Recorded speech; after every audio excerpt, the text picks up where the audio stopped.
Well, Clemson's got their own Heisman candidate, Deshaun Watson. All of the Clemson Tigers, this is a tradition under their head coach, Dabo Swinney. They've done it every game.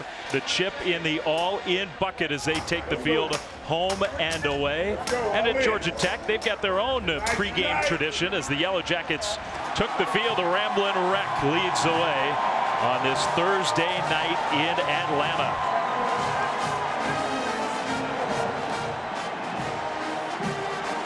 Well, the Yellow Jackets, they have won 5 games in a row in this stadium against Clemson.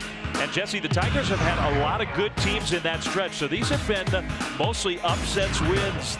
This has not been a fun place for Clemson to visit. No, I think the biggest issue really for anybody that plays Georgia Tech defensively is trying to stop this option attack on offense. It's such a foreign scheme in today's era of college football. It's very hard to do it on a short week. This defense tonight for Clemson has their work cut out for them, but they all understand how hard it's been to win here, and that's why Dabo Swinney had his defense practicing against the option back in spring football during fall camp. He understands how big of a game this is tonight. Well, this has been the Nissan pregame rush, and now we get ready for kickoff. Georgia Tech won the toss, and they have deferred. So Clemson's going to get the ball first, and it'll be at least a few minutes before they have to defend that triple option. Dabo Swinney has done such a great job with this program. But after coming up just short last year, major expectations with that guy back here for 2016. And so far, it just hasn't been quite as easy as everybody expected. And so a big test tonight here against a team that's had their number in a place that has not been friendly to them. Harrison Butker kicks it deep and very deep through the end zone for a touchback. So Deshaun Watson and Clemson will take the field. I think Deshaun Watson is the total package of quarterback. He's a very accurate passer at all 3 levels of the field, where I think he's very special as a deep ball thrower. And he's missed a couple deep balls early this year. Can do better in that tonight. And he's like having an extra running back in the backfield. Tremendous quicks. He's got speed.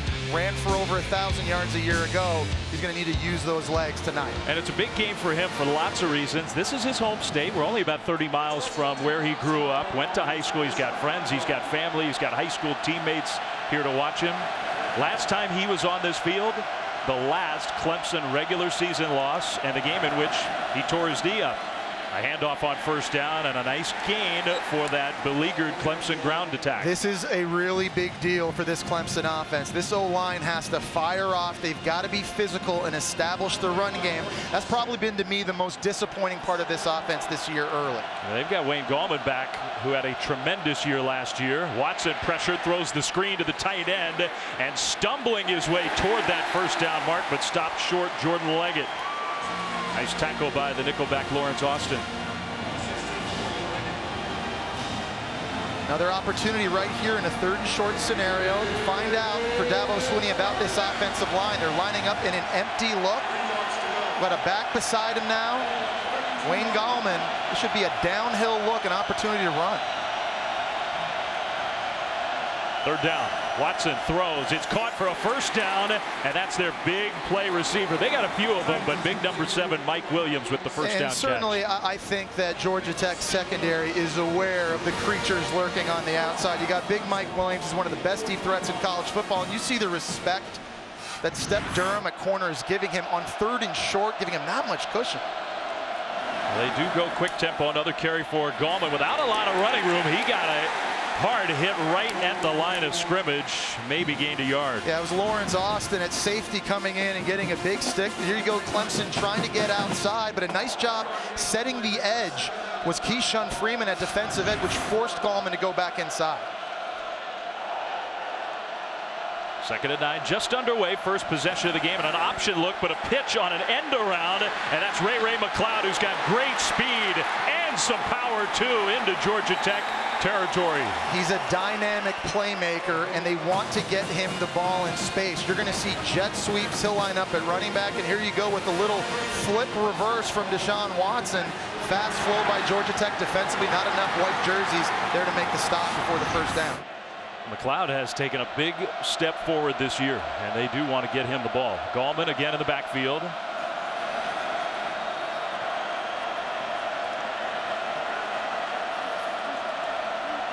Sean Watson on first down, throws middle. He's got his tight end again, caught for another Clemson first down. Well, the Tigers, like we said, they're 3-0. They're still a top 5 team. They started the year number 2 in the country. Wins against Auburn, Troy, South Carolina State. Look, you go on the road and you beat Auburn in Auburn. It's a good win. It just hasn't looked quite the same so far. And now, 1st and 10 again. Gallman gets another carry with some room up the middle, breaking tackles inside the 25, down close to the 21. Well, and I think in fairness, Auburn's a better defense than I think a lot of people thought they were going to be. So they put up 19 points early. Everybody thought the sky was falling. That wasn't as bad. Troy with 13 points heading into the 4th quarter, I think was alarming to everybody. But they picked it back up against South Carolina State, against inferior competition. I think that's why right now, a good-looking early drive here. This offense looks like they're playing with confidence. Plenty of time on the play clock. McLeod will come in motion. They're going to pitch it to him again, this time running left with a first down and more. Inside the 10, pushed out of bounds inside the 5. It'll be 1st and goal. And they got a great kick-out block by Wayne Gallman out of the backfield on the safety A.J. Gray. You see number 9 coming into your screen. There's the block that allows Ray McLeod to turn it up. Now, this is an area of the field near the 5-yard line. You have to be aware of Deshaun Watson's running ability. 1st and goal. Clemson on the move. He's going to throw a fade to the end zone, and a jump ball caught by Williams. Touchdown. And what a start, Jesse, for this Clemson offense. That's about as good as you could hope for, I think, both running and throwing the ball. And Mike Williams at 6'3", 225 pounds, just has a tremendous catch radius. It's a nice job of getting air under the ball by Deshaun Watson, allowing his receiver to locate the football. And a cornerback there, number 17, Lance Austin, just never got his head turned around. He had no shot against Mike Williams. That's hard to defend.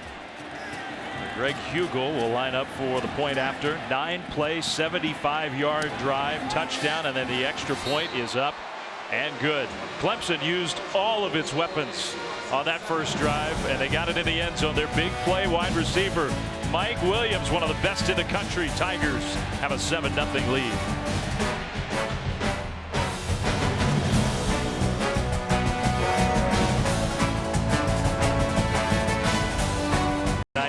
Beautiful start for the Clemson Tigers. 7-0, go straight down the field, get the ball first into the end zone. That connection to Deshaun Watson to Mike Williams.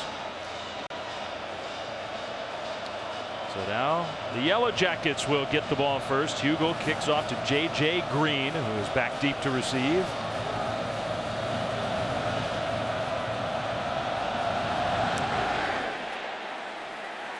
That one is well through the end zone for a touchback. So Georgia Tech will take over and have the ball for the first time with their senior quarterback Justin Thomas leading the way. And I really think he's the perfect fit for Paul Johnson's spread option attack. He's an outstanding athlete. He's very quick. He's a very good runner. He's actually leading them in rushing right now, but he's got a lot of experience. You mentioned it. This is his 30th consecutive start.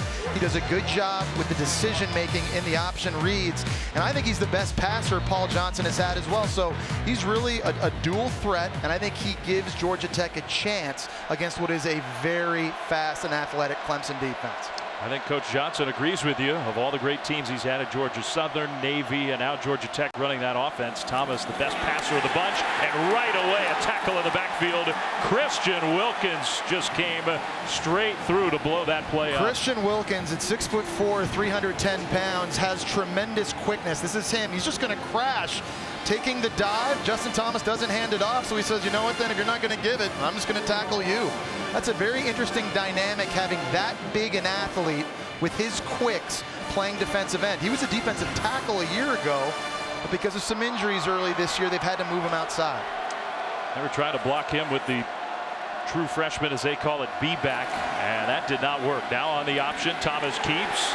Got hit and got close to the original line of scrimmage. Dorian O'Daniel with the tackle. It'll be 3rd and long.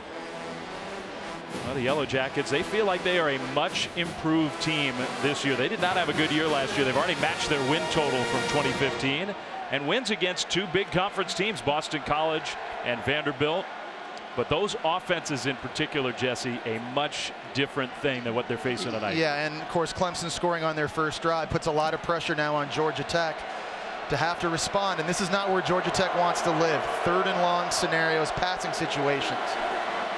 And a false start by their left guard. Will Bryan moved. So 3rd and longer now. False start, offense, number 70, 5-yard penalty, 3rd down. And in these situations all night now, you see Paul Johnson getting ready to make a substitution with a brand new play.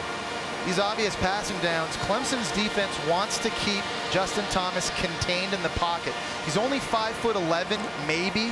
Doesn't see great. He can do a lot of damage if he scrambles around and gets outside.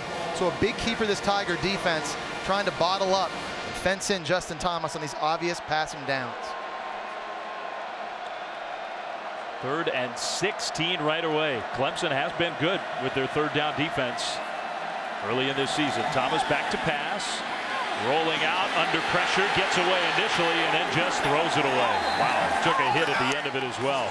Yeah, right now Georgia Tech is having issues blocking Christian Wilkins. And that time Carlos Watkins, big number 94, he got in on the party as well and did a nice job cutting Justin Thomas off on the scramble, forcing him to pull up and throw that away. But this is probably as good a start as you could have hoped for if you're Dabo Swinney. Yeah, maybe other than the injury on that play. Jalen Williams is down for Clemson, so while they look at him, we'll step aside. Clemson with the early 7-0 lead.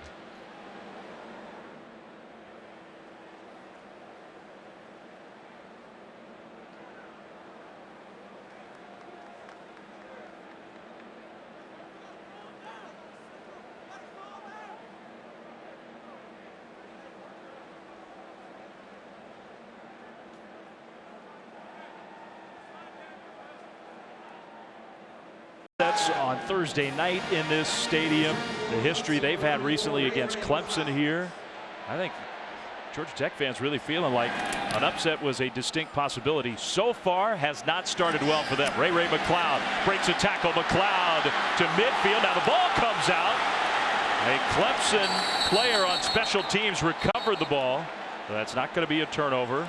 I do think they ruled it as the ball coming out. Yeah, it was Lamont Simmons, number 6 from Georgia Tech, that got the hit on. See, he put his right hand in on the football, and there were a bunch of Georgia Tech players just kind of hanging around beside this. It's a nice job there by Chad Smith of Clemson. Looked like he was the one that kind of fell on it. That could have been awful and given Georgia Tech so much momentum after a slow start. Because I think Clemson's feeling like they can step on it here early with the way things went on both sides of the ball. With the great field position.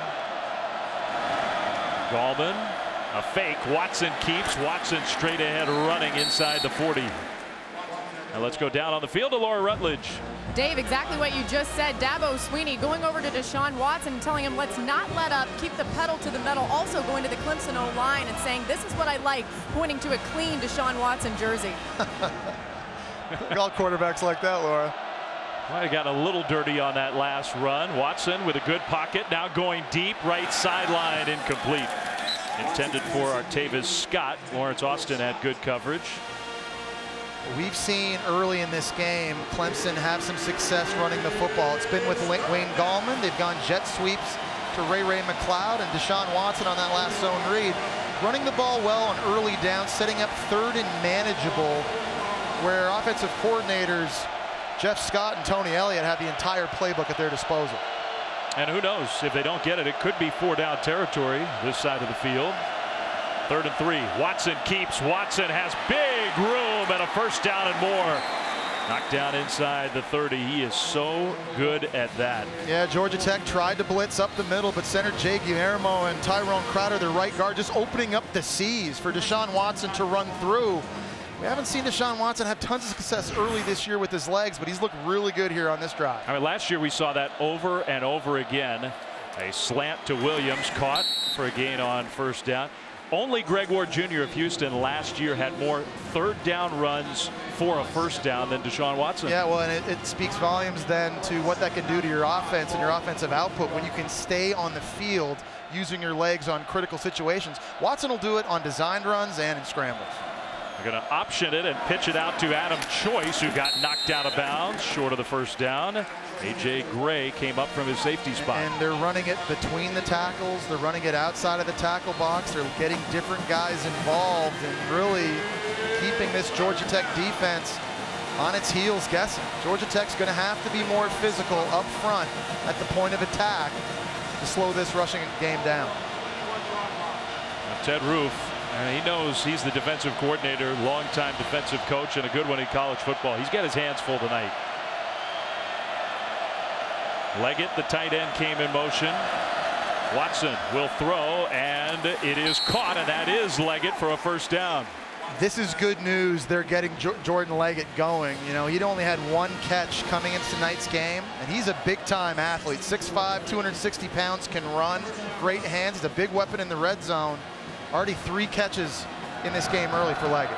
Yeah, 1 catch all year, as you mentioned. There's another nice run, this time Adam Choice. The guy you could argue is the best pass-catching tight end in all of college football. And I think deliberately they're trying to get him going tonight. And so right now, you're Georgia Tech, you're down here in the red zone again, and you want to load the box to stop the run. But if you do that, now you're leaving one-on-one opportunities on Mike Williams at the top of the screen. You got Leggett in the slot, but right here that's something I know Deshaun Watson likes to see. A good block from the running back, and another ball to the end zone. Williams, no, incomplete. He caught it, but apparently was out of bounds. Yeah, I think it was his left foot that went out of bounds. He didn't drag it. He kind of picked it up. Watch the left foot. It's in the air, yeah, and it comes down out of bounds. Just had to be a little bit more mindful of where that boundary was, and that's a good break for Georgia Tech defensively. They need a hold here to force a field goal and try and stop the bleeding. Because I think that was another good delivery from Deshaun Watson. It was, yeah, right on the money. Can't throw it better. 3rd and 5, 9th play of the drive. They'll go back toward Williams. Incomplete, no flag. Williams was looking for one. Step Durham with the coverage. Yeah, good coverage that time by Step Durham. He's only 5'11", 194 pounds, giving up a lot of size here, and kind of like what looked like it started like a slant, ended up being kind of an inside go route. But you can see right now when Deshaun Watson sees one-on-one opportunities outside, he's going to take them. These Georgia Tech corners, when they're on those islands, they're going to have to make big play after big play to stay in this one. Well, Hugo, you saw that number. He has been money from inside 40 yards. A very reliable field goal kicker. 27-yard attempt. It is up, and it is no good. So much for that, and that's a boost for the Yellow Jackets. No matter how you get it, you need to swing momentum, and there was a near touchdown pass to Mike Williams that was out of bounds, and now you get a missed field goal. Capture that momentum here on this next offensive drive. That'll be big for Georgia Tech. Did the plant foot slip a little? Some loose turf? Whatever caused it. Field goal, no good. Georgia Tech gets the ball back.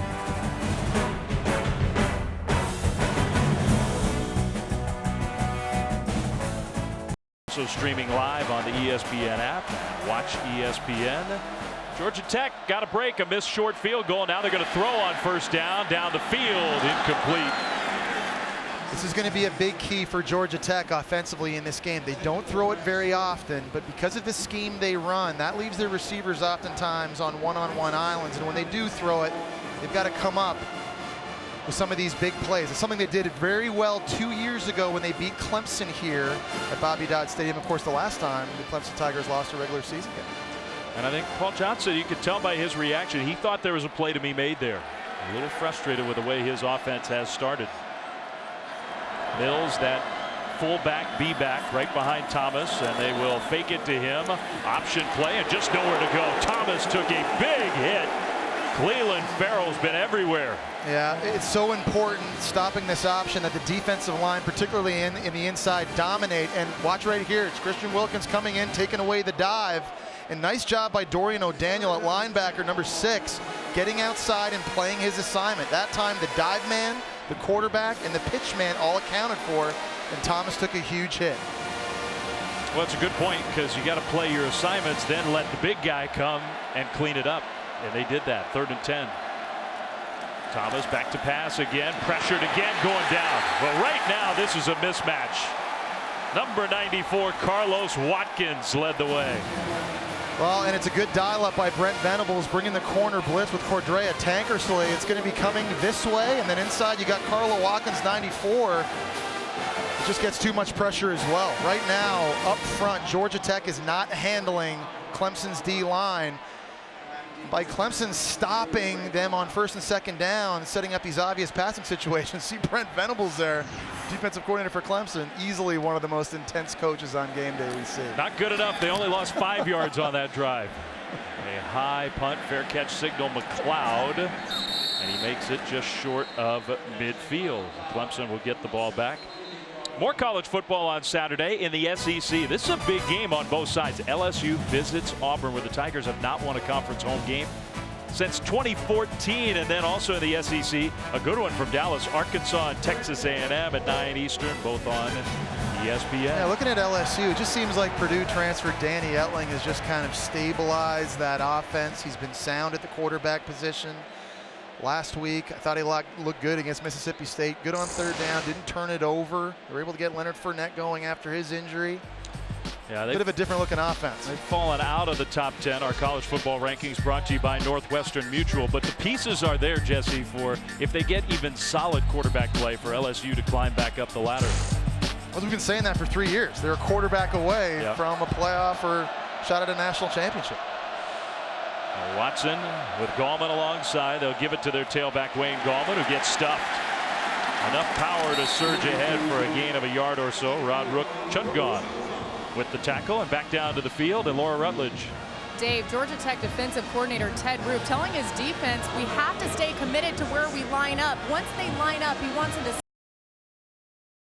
can't be in between alignments. Just one of several keys playing this ultra-talented Clemson offense.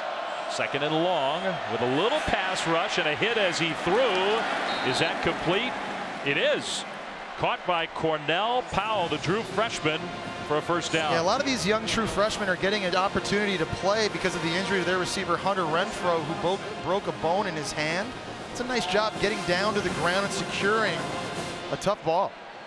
Good catch, first and 10, back into Georgia Tech territory. Hand off Gallman, trying to pick his way forward. And Georgia Tech, at least on the run side of things, has looked like on defense they are starting to settle in. And they're going to have to do that. Again, they cannot afford to put a safety in the box and allow Deshaun Watson to start picking them apart, throwing to the outside. So the emphasis has to be on these guys up front. Low pad level, disengage from blocks, and make plays. Second down, play fake. Watson taking a shot down the sideline. Williams incomplete. And there was contact, but no penalty flag. Yeah, there was a lot of contact. And Lance Austin, number 17, again, he gave up the fade touchdown earlier. He didn't do a good job getting his head turned around. And oftentimes referees are looking for this. You see there's a grab on the right arm there. And what I thought was a push early, really when you watch it in slow-mo, it really wasn't. I think that's a good no call by the referees there. I'm with you. Not a lot of experience for Georgia Tech in the secondary. 3rd and 9.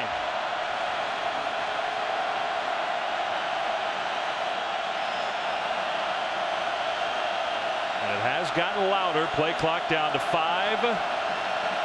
Down to 2. They get the play snapped. Watson rolling right, throws on the move. He's got his man McLeod for a first down. Breaking tackles inside the 30. Deshaun Watson, I think, is outstanding throwing on the run, whether it be to his right or his left. And you mentioned earlier about Ray McLeod, Dave. I think he's their most improved wide receiver. A year ago, he was making a lot of plays and jet sweeps and handoffs. This year, he's running routes so much cleaner and crisper, getting himself open. So another 3rd down conversion. The fake pitch, they gave it to McLeod coming from the right side for a gain of 3. That's Corey Griffin, number 14, who came up and laid a lick. And he's really an excellent run supporter in the secondary of this defense. It's an inexperienced bunch. They lost 4 starters from a year ago, but they've got their hands full tonight in run support and obviously in coverage. Tight end Williams went in motion. Rolling right, Watson looking downfield. He's got a man wide open, caught! And out of bounds, just short. Travion Thompson, the sophomore. Clemson fans thought he was in, but stopped at the 1. And it was a coverage bust by Georgia Tech. They kind of lined up in a bit of a flexed bunch formation, and Thompson was just in the slot. He ran a simple smash route or a corner route. And he did step out of bounds. Yep. The ball was not quite at the goal line, but it's 1st and goal. Gallman Takes the handoff. Gallman, end zone touchdown. I think you have to give Clemson's defense a lot of credit so far because they've forced 2 3-and-outs. They've actually forced Georgia Tech to lose yards, punt the ball, and give Deshaun Watson and this offense the ball back literally at midfield. And it's made this a lot easier of a process. 2 times in a row. The last time they had it, they just missed the short field goal. But you're right about that field position, and then the offense taking advantage. 8 plays, 62 yards. Gallman for the touchdown.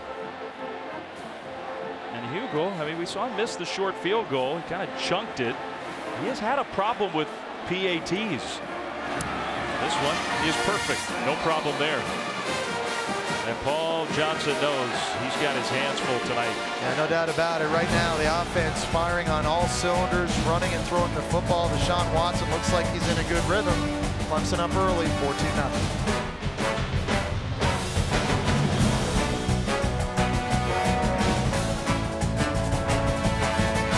Time. I really think the biggest improvement has been the offensive line early. They've been giving him time throwing the ball. They've looked good firing off the ball, opening up holes for Wayne Gallman and these other runners. It's been impressive so far. Georgia Tech will get the ball for the 3rd time now. A low kickoff, and it goes out of bounds. So that's a mistake that will help the Yellow Jackets. They need all the help they can get because the Clemson defense so far, Jesse's been overwhelming. Yeah, they've been playing good assignment football, but really up front, I think, is where they've been most disruptive. And Christian Wilkins, Carlos Watkins, those guys are having their ways, but you're seeing the speed of Clemson's defense running sideline to sideline. They've been able to force 3rd and long situations, and that's when this front, they can pin their ears back, get into the backfield. It's been about as good as a start as you could hope for, and Paul Johnson, the play caller for Georgia Tech's offense, he's going to have to make some adjustments. Well, last year, and Coach Johnson told us he thought it was the worst performance he could remember of any of his teams last year against Clemson. They could not move the ball. He was confident that things would be different tonight, but they've run 6 plays. Only one of them has even gained any positive yardage, and they have a total of -8 yards of offense here in the first quarter. Obviously, that needs to improve. Marcus Marshall gets the carry straight ahead, and there's a positive gain. Only 3 yards, but it's something. Well, the issue with stopping the option is that it's such a foreign scheme today in the modern landscape of college football, where decades and decades ago it was more the norm. But with the dive and the quarterback run and the pitch, the ball can really be 3 places at once. And if you're not playing sound assignment football on defense, one guy's out of place, they can hit the home run. So there's a lot of football to go here. Paul Johnson, who's been coaching this offense for 32 years, excellent at making adjustments. That's what Georgia Tech's going to have to do. And you mentioned the 3 pillars of the triple option. Another dive play. That's sort of always option number 1. Scott Pagano was there to make a tackle. The quarterback keeper in the pitch. That's the key. You have to stop the dive first. If you don't stop the dive, they'll keep handing it off for 3, 4, and 5 yard gains, and you die a slow death. This is a scheme, obviously, that has worked extremely well for Paul Johnson. As you see, they lead the FBS in rushing yards since 2008. Here we go, Dave. Another 3rd and long situation for the Yellow Jackets. Part of the game plan for Georgia Tech is to stay on the field, tire out those big guys up front. And they just have not been able to do that here in this first quarter.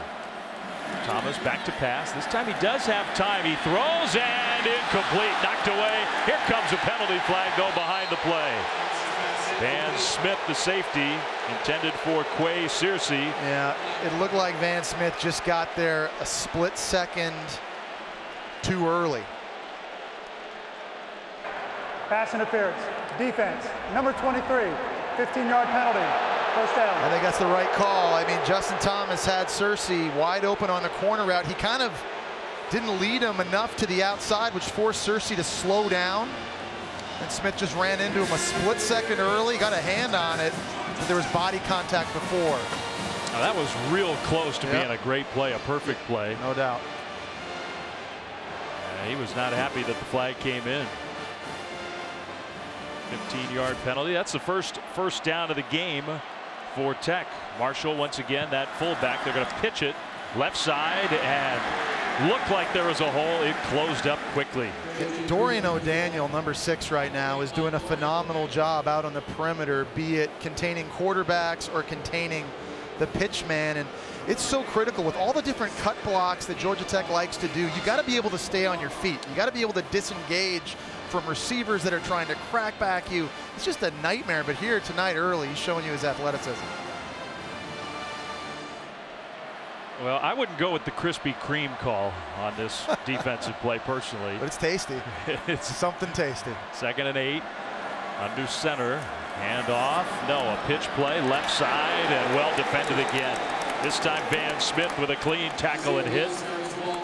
I take it back. The donut defense worked. Yeah, you know that, dude. I mean, there's few things in life that are a sure thing. Krispy Kremes deliver every time. You dial that up as much as you want. We got another 3rd and long scenario now. Yeah, you got to think another big play needed here by this Georgia Tech offense. Stay alive. So the first quarter comes to an end at Clemson. It could hardly have gone better for the number 5 ranked Tigers and the Georgia native Deshaun Watson. He and Clemson take a 14-0 lead into quarter number 2.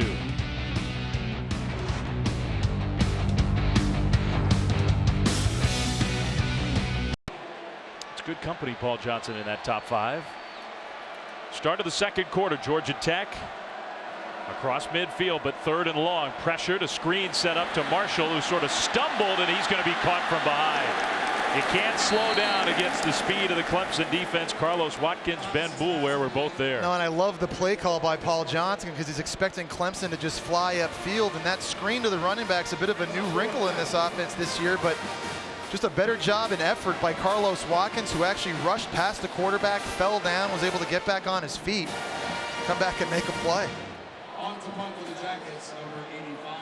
Benefit, at least for Georgia Tech, at least they were able to move the ball a little bit, in large part because of that pass interference call. This hopefully won't set up Clemson in great field possession like they've been throughout the entire first quarter.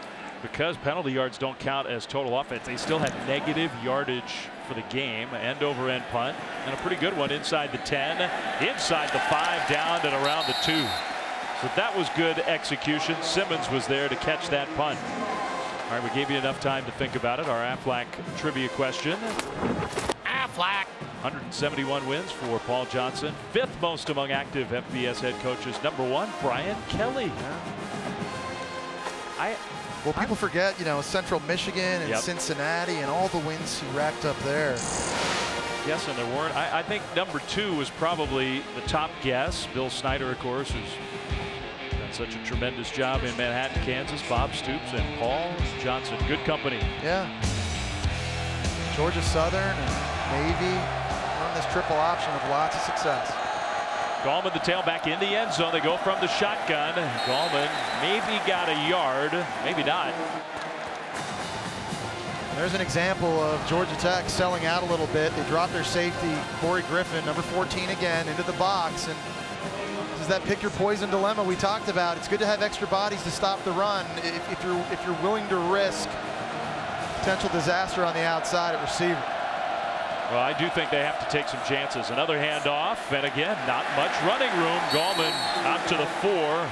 Grant Mitchell, a middle linebacker, in on the tackle. Yeah, and here's where I think if you're Georgia Tech, you need someone to win up front on the defensive line in a one-on-one scenario. They have not been a great pass rushing defense early this season. 3rd and 8. Play fake. Here comes a rush into the end zone. That ball incomplete, knocked away. Intended for Scott, but a good play at cornerback from Lamont Simmons. It started inside. Number 91, Patrick Gamble. He was the guy that got the rush and got in the face of Deshaun Watson. And a nice play by Lamont Simmons. And he's big. He's long at 6'2", 200 pounds. He's able to get the long arm out extended in front of Artavis Scott. That's a great stand by this Georgia Tech defense. Now they force Sandy Teasdall and the punt team pinned up against the back end of the end zone. Brad Stewart is standing in Clemson territory ready for this punt. No pressure, but not a real great punt. It's going to bounce though. Stewart couldn't get up there, and that cost Georgia Tech some field position. The end result is a good one for Clemson. So the Yellow Jackets get the ball back.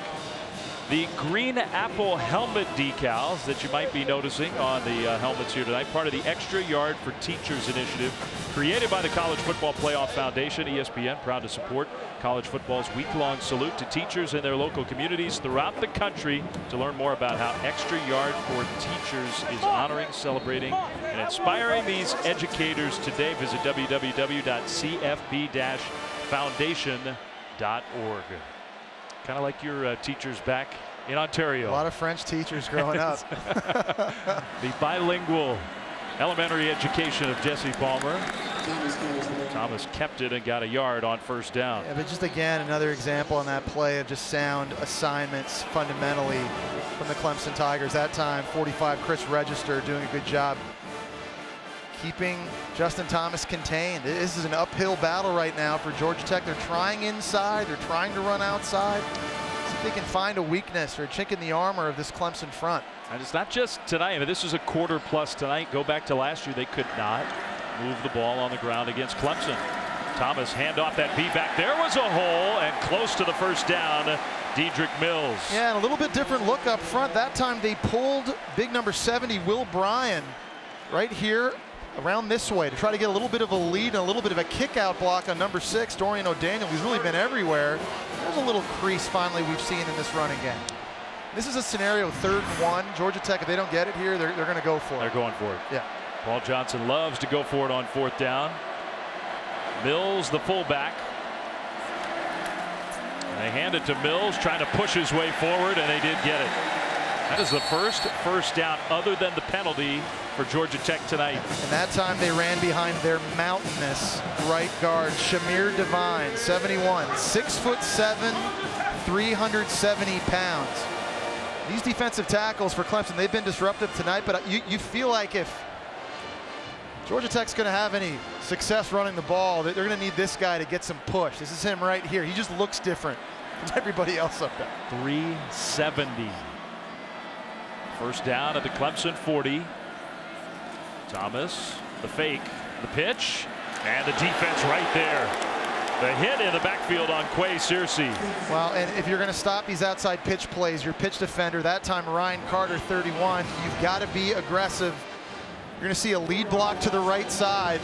Number 31, the corner coming out of your screen. Let's go ahead and run the play. Number 3 tries to get outside the A-back. It's Isaiah Willis. He's not able to get the block. You're going to have to execute better than that.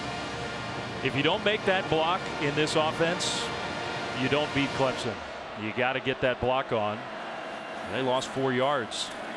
Back to pass, pressured immediately, dumps it down, and they lost yardage there. Going backwards, Clinton Lynch, who's been a big player for them, but he had nowhere to go. Yeah, I mean, Justin Thomas right now has no time when he's dropping back behind center, and he's got no time when they're trying to move the pocket and change the launch point.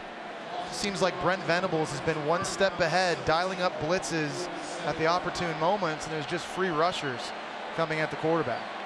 Well, you saw Paul Johnson send in J.J. Green. That's how they get the play calls in here at Georgia Tech. He is his own offensive coordinator. 3rd and 17. Not a lot of plays in this offense for 3rd and 17. We're going to get down to the 30. Thomas throws. That will be incomplete. Hit the turf. Yeah, and those were the types of plays that Georgia Tech came up with 2 years ago when they won this game. That time, great coverage by Tankersley on the outside. Secondary forcing small windows, and that's very, very good field position wasted by Georgia Tech's offense. They got 1 first down and then started going backwards again.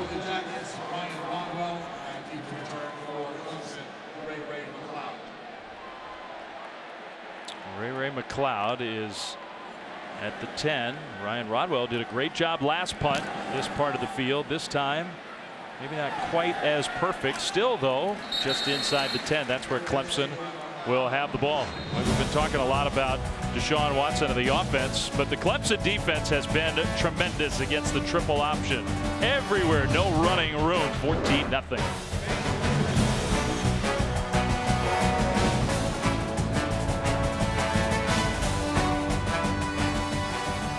The Tour Championship in town over at East Lake, so Matt Kuchar decided to come to a football game.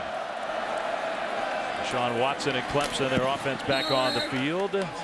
Second down and short. You think Kuchar ever takes the medal off? Does he wear it around the house? The hardware? I don't know. I mean, that's kind of one of those that's hard to get. It's hard to get. I mean, you can win tournaments every year being on tour. It's just, the Olympic thing is only once every 4 years. Golf had been in the Olympics for, what, 100 years or maybe more. And Matt Kuchar got himself a medal. McLeod drops it. And Georgia Tech playing the ball like it might have been a backwards pass, but I think it was clearly forward. That should be an incompletion. Yeah, the officials haven't said that yet, though. Well, Deshaun Watson threw this from about his own 13-yard line, and Ray McLeod dropped it at about the 15. So I think it's pretty clear that it was a forward pass. They're spotting it back, Jesse, so they moved the ball backwards.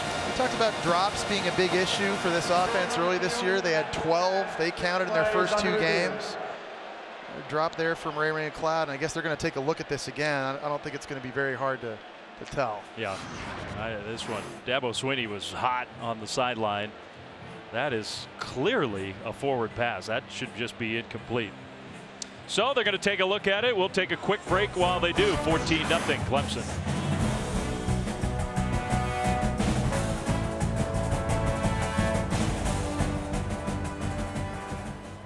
Get the best seat. I mean, that's like riding in a Great Gatsby. A lot of airflow. Not a lot of leg room back there, though. The Ramblin' Wreck now 3rd and short, and Watson on an option style play will get the first down. They did overturn the call on the field. We thought it was pretty obvious, but hey, take a look, get it right. They did. It was a forward pass, not a fumble, a backwards pass. So it made it 3rd and short. That was a big difference as Watson gets the first down. And we're seeing again Deshaun Watson more involved running the football early in this game than we've seen this year.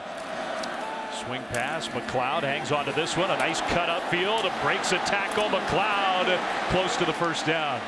In this offense, they love these run pass option plays where they have a running play called. It's going right here. But then if Deshaun Watson sees a look outside that he likes, he can spit the football out to his wide receiver where he feels he has a numbers advantage. Just a way to kind of stay ahead of the defense. And Deshaun Watson makes good decisions. Yeah, it's a good point. And it's really an extension of their run game, just like that play is. Deon Cain with his first catch for a first down. You've got a quarterback that's very, very smart in Deshaun Watson. And he's obviously a film junkie. He spends a lot of time throughout the week. I think that preparation shows up on game day. It's not just reading coverages, but it's in the zone read game, and it's the run pass options and understanding when to keep the football, when to give it. Gets this offense in and out of the right plays more often than not. It's impressive to watch. From Gainesville, Georgia, just up the road from here in Atlanta. Big gain up the middle. Adam Choice, first down and more outside the 45 to the 48-yard line for 16. And there's an example of a good decision on the zone read. They're going to have Antonio Simmons, number 93. He's reading him outside. If he just slows down, and that's the signal to give it off to Adam Choice. Look at the yardage difference between these two teams. Clemson has just dominated so far. Their lead is only 2 touchdowns, though. So they haven't quite put the game away. Watson keeps to midfield and avoids the hit by going out of bounds. Yeah, really, they haven't been stopped yet. This offense from Clemson, and I think the good news is there's a lot of balance throwing and running it. Ted Roof, the D coordinator for Georgia Tech's got his hands full. There's another thing to consider too. Clemson's already run 36 plays in this game because Georgia Tech's offense hasn't been able to stay on the field. See Clemson here with the late substitution. Their starting center, Jay Guillermo, has come out of the game. He is running it a little more. We know that's a huge weapon. We saw it in the college football playoff last year. A little screenplay set up. Choice is a powerful runner into Georgia Tech territory. Well, tomorrow night on ESPN, you get a chance to see SMU and their head coach, Chad Morris. He was the offensive coordinator here, and it was fun to talk to him last year about the effort he put in. He identified Deshaun Watson when he was a freshman in high school and said, that's the kid we need to lead us to the next level. He spent 4 years 4 years recruiting Deshaun Watson and got him. And I mean, look, Clemson had a great program. Deshaun Watson has changed the program. As good as they were, he gets close to a first down. depend on the spot. Well, I think the way their defense is playing, you absolutely go for this if you're Dabo Swinney. And it looks like that's what they're going to do. The officials first, I think, are going to measure. I mean, they've had good. I mean, Taj Boyd was a great college quarterback, led Clemson to a lot of wins. But number 4 is a difference maker in a different way. Yeah, I think there are probably a lot of coaches recruiting him that felt the same way with his skill set and what he's been able to do. And I think he showed us flashes of that his freshman year when he played sparingly and then got injured. And looks like Deshaun Watson got enough on that last short yardage run. That's the 3rd time already in this game he's converted on 3rd down on the run game. He has already climbed up the record books. He's got all kinds of schools, single season records, single game records, career-wise in Clemson history. And he'll be moving up those charts as high as he already is.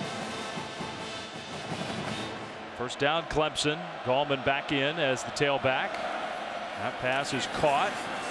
Quick tackle, but a nice positive gain on first down. It's another run pass option. That was supposed to be a run inside, but these Georgia Tech DBs are giving so much respect to Mike Williams that they're just playing so far off that it's kind of become pitch and catch right now between Watson and big number 7.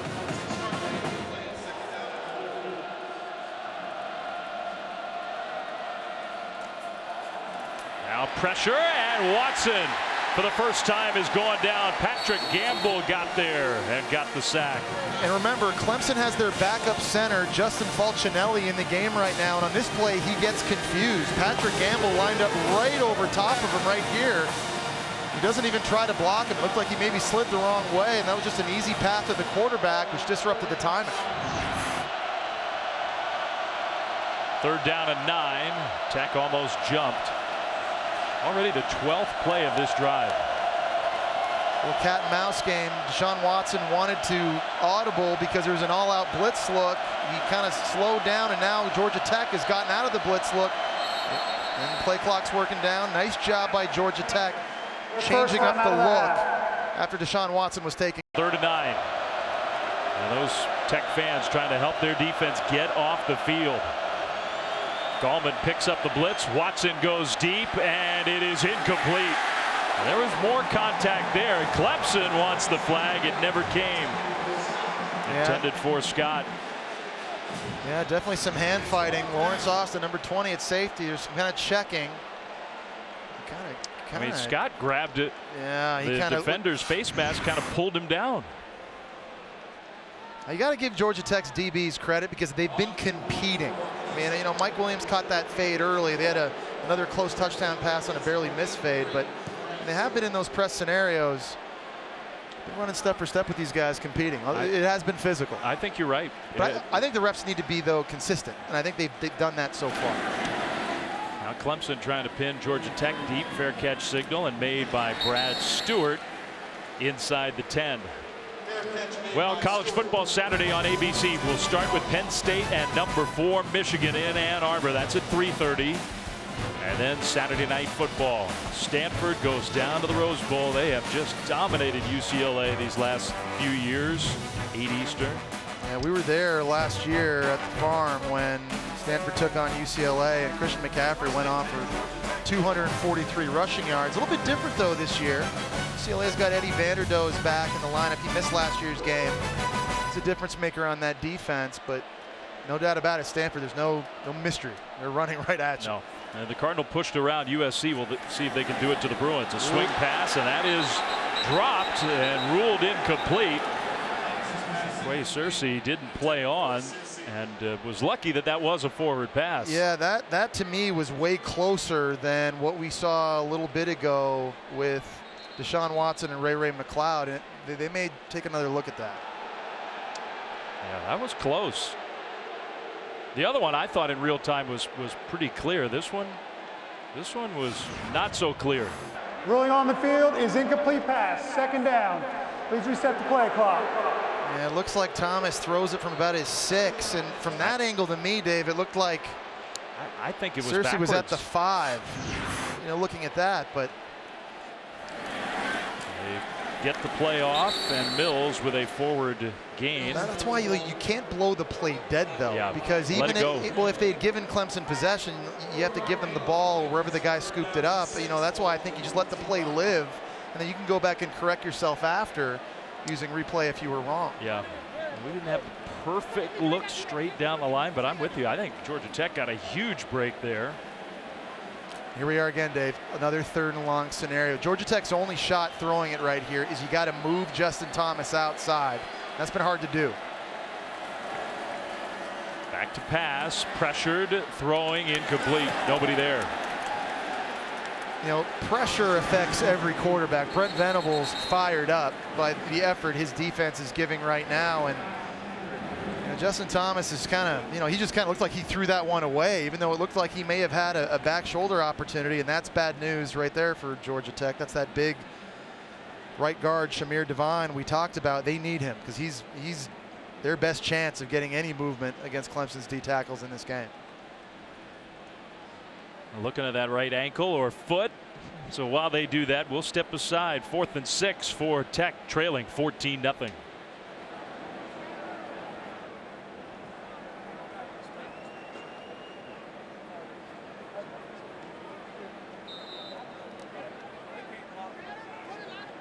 At that right ankle, foot, leg. Had to limp off the field. 4th down, deep in their own territory. Georgia Tech's going to punt the ball back to Clemson, trailing 14-0 with just under 4 minutes to go in the first half. Pressure on that punt. McLeod comes up, takes it at midfield. What a good move. He only got 5 yards, but great field position for Clemson. And we'll check into the studio with Adnan Berg.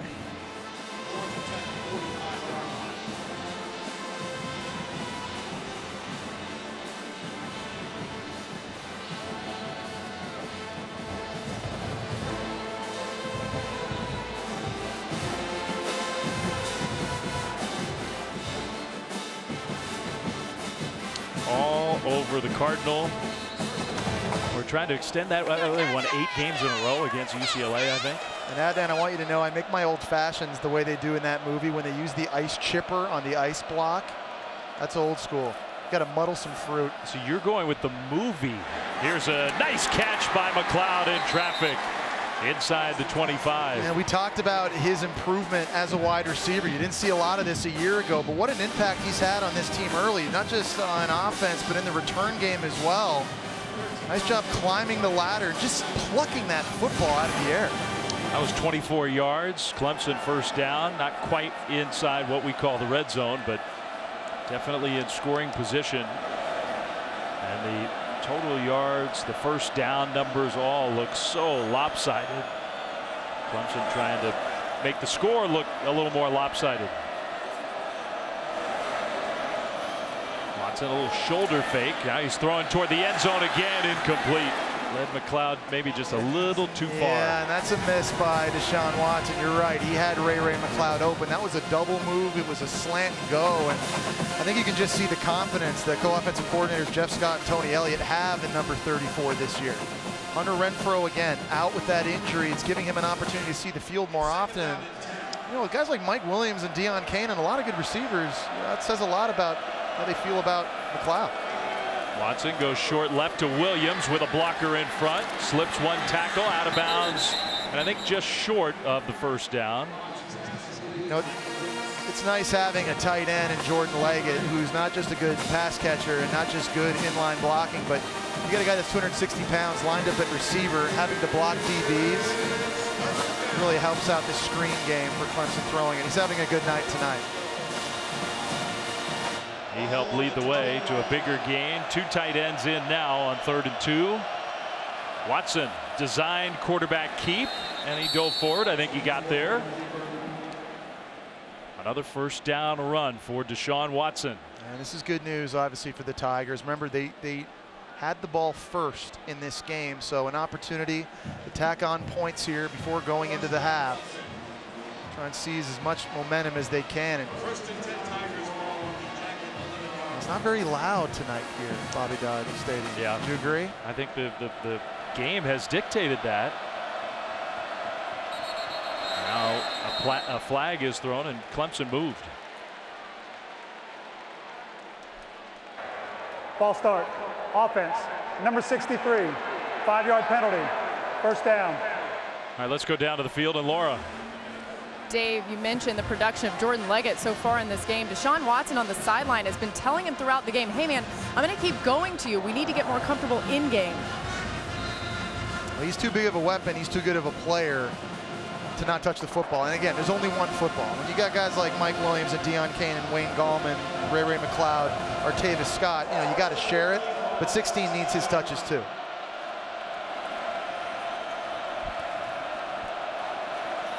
Watson threw it to the defense, intercepted at the goal line, and then the ball comes out. And Georgia Tech pounces on it. Lance Austin with the interception, and there was just some miscommunication. Yeah, we've seen this earlier this year, miscommunication between Deshaun Watson and Mike Williams. They threw an interception on a similar play against Troy. It's going back right after the interception. Mike Williams trying to make a tackle, and it was 14 Corey Griffin who actually knocked the ball out of Lance Austin's hands. But look right here, number 7 up top. He's running an out route. Deshaun Watson's throwing a curl. All right, let's hear from the officials. On the field is the pass was intercepted, returned into the field of play, fumbled back into the end zone, recovered by the defensive team, safety. Wow. And I thought so. I thought it was a possibility, and I think that's the right call. What a huge break for Clemson. Yeah, we got 2 points out of it. Yeah, not how Georgia Tech designed this. This looks like it's going to be a turnover, an opportunity maybe to make Mike Williams miss. But the fumble, that's a good call. Out in the field to play, back into the end zone. The Georgia Tech recovers. Paul Johnson can't believe it. It's been that kind of night. You make a good play, make an interception, and it costs you points. And they have to give it back to Clemson. So the safety, you put 2 points on the board and get the free kick. Now, back to Watson. Yeah, and Clemson with their offense, the tempo they can go, and their ability to hit explosive plays. 2 minutes for them with 2 timeouts in their back pocket. That's an eternity. Yeah, and I think for Georgia Tech, it's hard to blame Lance Austin, but if you just take a knee there and it's a touchback. But I know what he's thinking, though. Yeah. He's like, hey, I made a pick out on the perimeter. If I make Mike Williams miss, I might have the boundary and an opportunity to take this to the house. And imagine how big of a play that is. I don't fault him for that. Obviously, bad ball security, not expecting to get hit by his own player. That's just an awful, awful break. Yeah, I don't blame him either. But instead of an interception, ball back, a big swing, it's 2 points, and you give it right back to Clemson.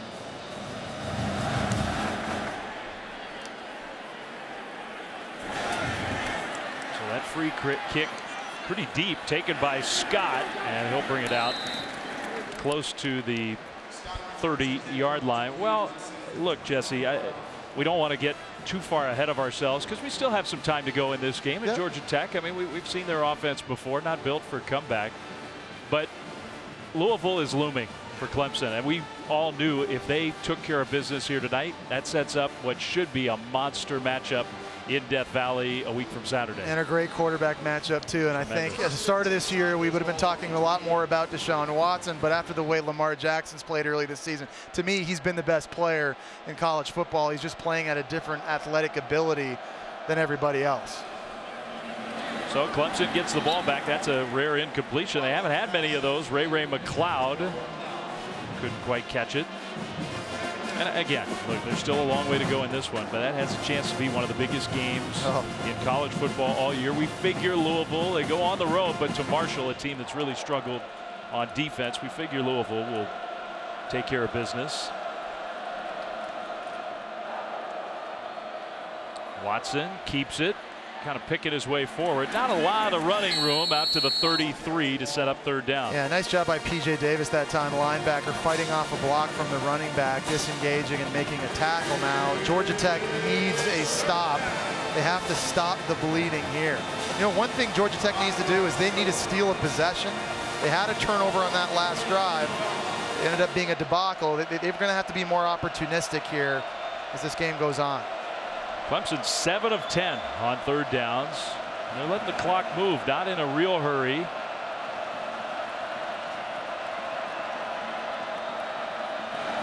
Home into the backfield. They snap it at 5. That quick hitter left side. McLeod again, another Clemson first down. Yeah, and it's just too much cushion that these corners are giving these wide receivers. It's 3rd and long, and the cornerback number 17, Lance Austin, he's way off of Ray McLeod, and that's just pitch and catch. That's just too easy. And nice job knowing to get out of bounds and save those precious seconds, as many as you can.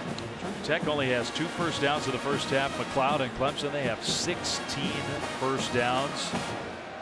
They have twice as many first downs as Georgia Tech has yards. Gallman's screen play set up nicely, using his blockers nicely into Georgia Tech territory. That's one of the things right there I really like about Deshaun Watson is he knows the type of throw on every given play. If he's got a receiver wide open like he did 2 plays ago with Ray McLeod, where you're throwing to a running back like right there, you take a little something Holding. off it. Offense, number 17, 10-yard penalty. Replay, first down. So there was a penalty against Clemson. Cornell Powell, the true freshman wide receiver, is way up here, working one-on-one, trying to get outside of Wayne Gallman. Generally, when receivers look behind them to find out where the ball is, they lose sight of where that defender is. That's generally when you sometimes see these holding penalties. This will be the 51st offensive play for Clemson in the first half. That's 1st and 12. That from the spot of the foul, they move it back 10 yards. Still with 2 timeouts, plenty of time to get into scoring position. Watson downfield, caught, and there is that true freshman Powell making up for the penalty perhaps. Another Clemson first down, and he gets out of bounds. It's a pick your poison dilemma. You want to stay off because you want to leave, you want to keep the ball in front of you and not give up the explosive play. But when you do that, it's just too easy of a job for Deshaun Watson. These receivers are too open. You come up and press, now you're worried about the deep ball going over your head.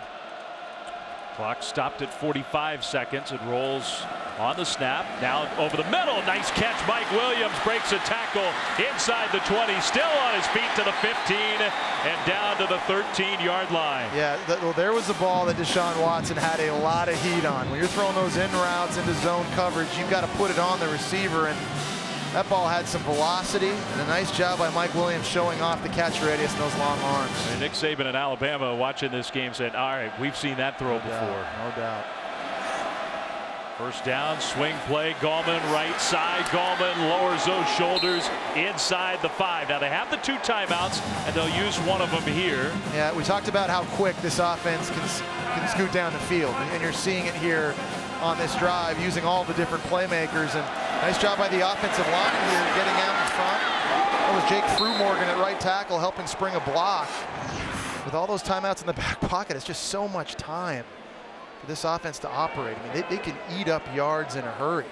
Well, you already mentioned they have more first downs than yards. They have more first downs nearly than Georgia Tech plays from scrimmage. And so that speaks volumes about how well their offense is playing, and volumes of Brent Venables and that Clemson defense and how lights out they've been as well.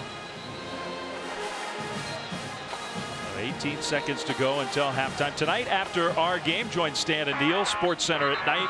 Full breakdown of this game, the NFL game, Texans and Patriots, all the NFL news, baseball highlights, everything else at Sports Center at night after college football, after us, right here on ESPN. Because Clemson still has 1 timeout in their back pocket, they can actually afford to run the ball here if they so choose to, burn that, and then take shots into the end zone. First and goal, inside the 5. Watson, some pressure tried to come, but it was picked up, and the pass is incomplete. On the hands of Deion Kane. That had a chance to be a touchdown. This has been Deion Kane's problem this year. He's had critical drops and some that should have been touchdowns. This is a perfect throw from Watson away from the defender. Deion Kane, I think, is too talented of a receiver to let that go through his hands. You need to have better focus. Sometimes you wonder, maybe put pressure on himself after what happened, sent home from the playoff at the end of last year, wasn't allowed to play. Now the drops start to pile up, and they will fake the handoff. Watson keeps and tackled right at the line of scrimmage. Big tackle by Victor Alexander. And Clemson has to use their final timeout. Now, do you trust your quarterback to take a play into the end zone, try to get the touchdown with 9 seconds to go? I think you do. Absolutely, and I think if I was Jeff Scott or Tony Elliott, I'd be thinking about, a run-pass option potentially for Deshaun Watson out on the perimeter, give him an idea. He's a good enough athlete to try and run it in, make a guy miss.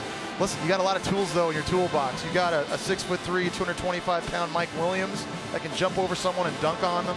You got Jordan Leggett at tight end at 6'5", 260 that you can flex outside. They throw him fade routes down here as well. I think if you're Ted Roof right now, you're not really sure what Clemson's going to come at you with, and that's the issue. But when you're this close down by your end, generally you've got to play tight man-to-man coverage. All right, he read Dabo Swinney's lips maybe. We don't have any timeouts. We don't have any timeouts. And just emphasizing that to his team. And if they do choose a run play, you got to get it in, because I don't think you can get the field goal team out there. Yeah, the good news right now for Georgia Tech, they've got their biggest corner, Lamont Simmons, up here against Mike Williams one-on-one. And I'd be surprised if the ball doesn't go in that direction. Just based on what we've seen. Watson. And there was a flag. Somebody moved. That's the right tackle. I think it was Jake Fruh-Morgan. Down here in that. False start. Offense. Number 63. 5-yard penalty. 3rd down. I was just saying a second ago, it didn't really seem like it was loud in here. That student section down here in the end zone for Georgia Tech, they really kind of picked it up. Made it louder. Yeah, that happens, by the way, with Dabo Swinney. Doesn't matter if you're a starter. You make mistakes like that, you come out of the game temporarily. He pulled him out of the game. So the backup tackle, the true freshman, Sean Pollard, came in. 3rd and goal. With more space now, Georgia Tech can play a zone coverage now. Don't have to play man-to-man. Make this more difficult on Deshaun Watson. Watson looking end zone. Throws. He's got a man. His tight end caught. Jordan Leggett for the Clemson touchdown. And that's Jordan Leggett, a tight end playing wide receiver and showing off his skill sets. Just too big of a body. Deion Kane runs the hitch underneath. It attracts 2 defenders. 6'5", 260. Not a lot of guys. That reminds me of Jeremy Shockey, who I played with the New York Giants. Big, physical people that can move with that sort of agility. There'll be a lot of NFL teams interested in having that next year. He kind of looks like that body type. So how about that? 10 plays in under 2 minutes with only 4 seconds left on the clock after the interception. Georgia Tech had the interception in the end zone, but bring it out, fumble it back in. It's a safety. You got to give the ball back. Would have been 14-0 with the ball. Instead, the extra point to make it 23-0.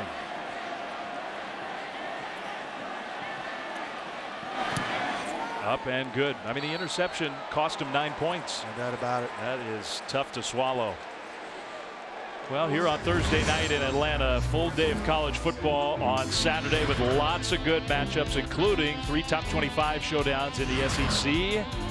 You got Michigan State, Wisconsin, Washington being tested for the first time on the road at Arizona. That'll be an interesting game. Yeah, because, I mean, who they played so far? Rutgers, Idaho, Portland State, I think. And there's been a lot of hype around Washington entering this year on offense behind Jake Browning and some of those young skill players they have in that defense. But you're right, this will be, and this stretch coming up for Washington, going on the road at Arizona this week, but then they've got Stanford at home, then at Oregon.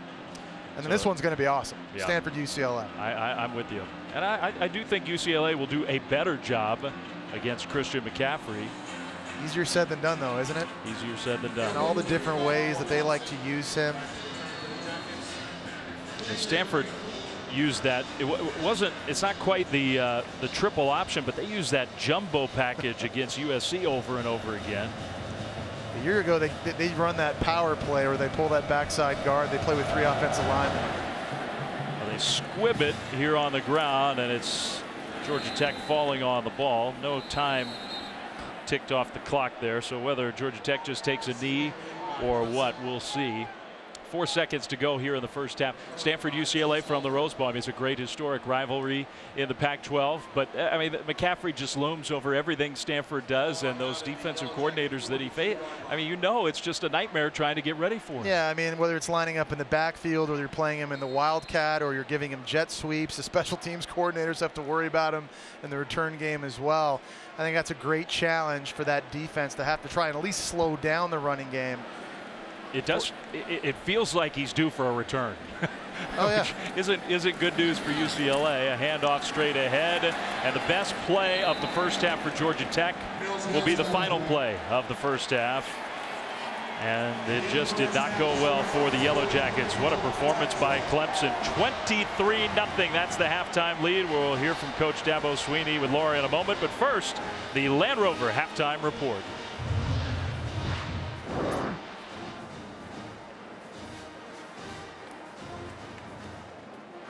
Night, establishing the run game early. They've done it, getting different people involved. We saw Ray McLeod on a jet sweep. Deshaun Watson that started forcing Georgia Tech to load the box to stop the run, and it opened up play-action passing opportunities or windows throwing the ball to the outside. The Clemson Tigers have already run 56 plays in the first half. They have tremendous balance. They've been outstanding on third down.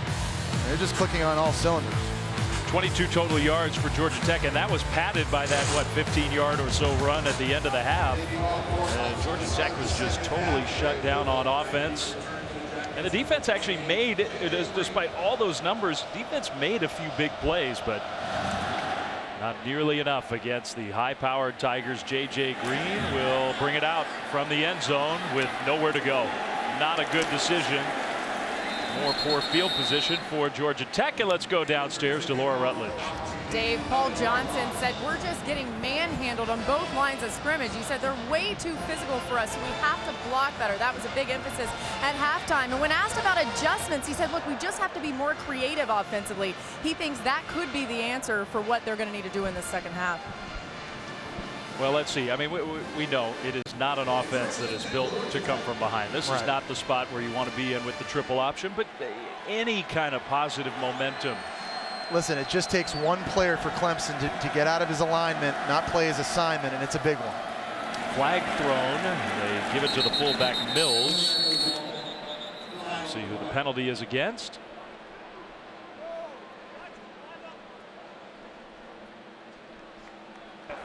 Offside. Defense. Number 42. Line up in the neutral zone. 5-yard penalty. First down. So they'll take the penalty instead of the play. The 1st and 5. Devine back in for Georgia Tech, averaging almost 260 yards rushing per game tonight. 25. Yeah, you just don't see this kind of defensive effort very often against this style of offense. You have to give Clemson's D-line a ton of credit. The 1st and 5, Thomas under center. Again, the handoff to the fullback. Mills gets close. Stopped by Boulware, just short of a first down. Yeah, he's going to have to probably touch the ball a little bit more. Dedrick Mills, a young true freshman, is, I think, going to be a special player down the road. He's a big guy at 5'10", 225 pounds. Someone that I think Paul Johnson thinks has an opportunity to do some good things. He runs low to the ground on those dive plays, has good vision, kind of gets his low pad level behind those linemen to earn those tough earned yards. He scored the winning touchdown late against BC in the opener, scored 3 touchdowns last week against Vanderbilt. Got hit hard, but right at the mark. Dexter Lawrence. True freshman meet true freshman. How good has Dexter Lawrence been early this year? I'd argue one of the most impactful true freshmen we've seen early this year at nose guard. Just sheds the center. He's able to use that athleticism. He's 6'5", 340. Turns around and makes a play, and he already has 20 tackles as a defensive tackle, and he's substituting in a rotation on the interior of this defensive line. This guy, we saw Ed Oliver last week from Houston, another good true freshman D tackle. This guy's pretty good too. He's kind of the only other guy that comes to mind as having this big of an impact on that side of the ball. Thomas keeps. Thomas finds a little opening, and that's a nice gain outside the 25 to the 28. Yeah, he's a phenomenal athlete. Remember, he committed to play at Alabama as a DB. He's got tremendous quickness. This play looked like it was dead right out of the gate. But you just got to make things happen. You get the feeling that if Georgia Tech's going to come back in this game, Justin Thomas is going to have to be able to create and extend when things break down early, and he has the athleticism to do that. Georgia Tech gave him the chance to be a quarterback, and that's why he came to Tech after committing to Alabama. He could play defensive back for the Crimson Tide. Close to the first down. Tackle by Kendall Joseph. Kind of had the feeling too, Dave. You see him, he's getting his guys fired up. He was really motivated to go in this game. You know, a lot of people have been talking about Deshaun Watson heading into this game, and here's a guy just 2 years ago. He led this team to an 11-win season, an Orange Bowl win over Mississippi State. And it was Justin Thomas who was second-team All-ACC that year after Jameis Winston. He was. He was the MVP of that Orange Bowl. Mississippi State's, that was Dak Prescott. They spent a lot of that year as the top-ranked team in the country. A pitch play going nowhere. Backwards by a yard. Dorian O'Daniel, who coming into tonight, Jesse, had his 2 career-high tackle games against Georgia Tech. He's working on another one tonight. He loves playing the triple option. Yeah, apparently he spent a lot of time in it. You know, that's just amazing because there's so many new starters this year for this Clemson defense versus who was out there a year ago. And a lot of these guys, including O'Daniel, they've not gotten a lot of reps against this option attack. It was one reason I think Brent Venables, their D coordinator, was very concerned. But you're right, he looks like he's been playing against this scheme of offense his whole life. 2nd and 11. They pitch it out to Mills. Hit that hole very quickly. Flag thrown out into the open. Mills trying to cut it back inside the 30. And we'll see if it's all coming back.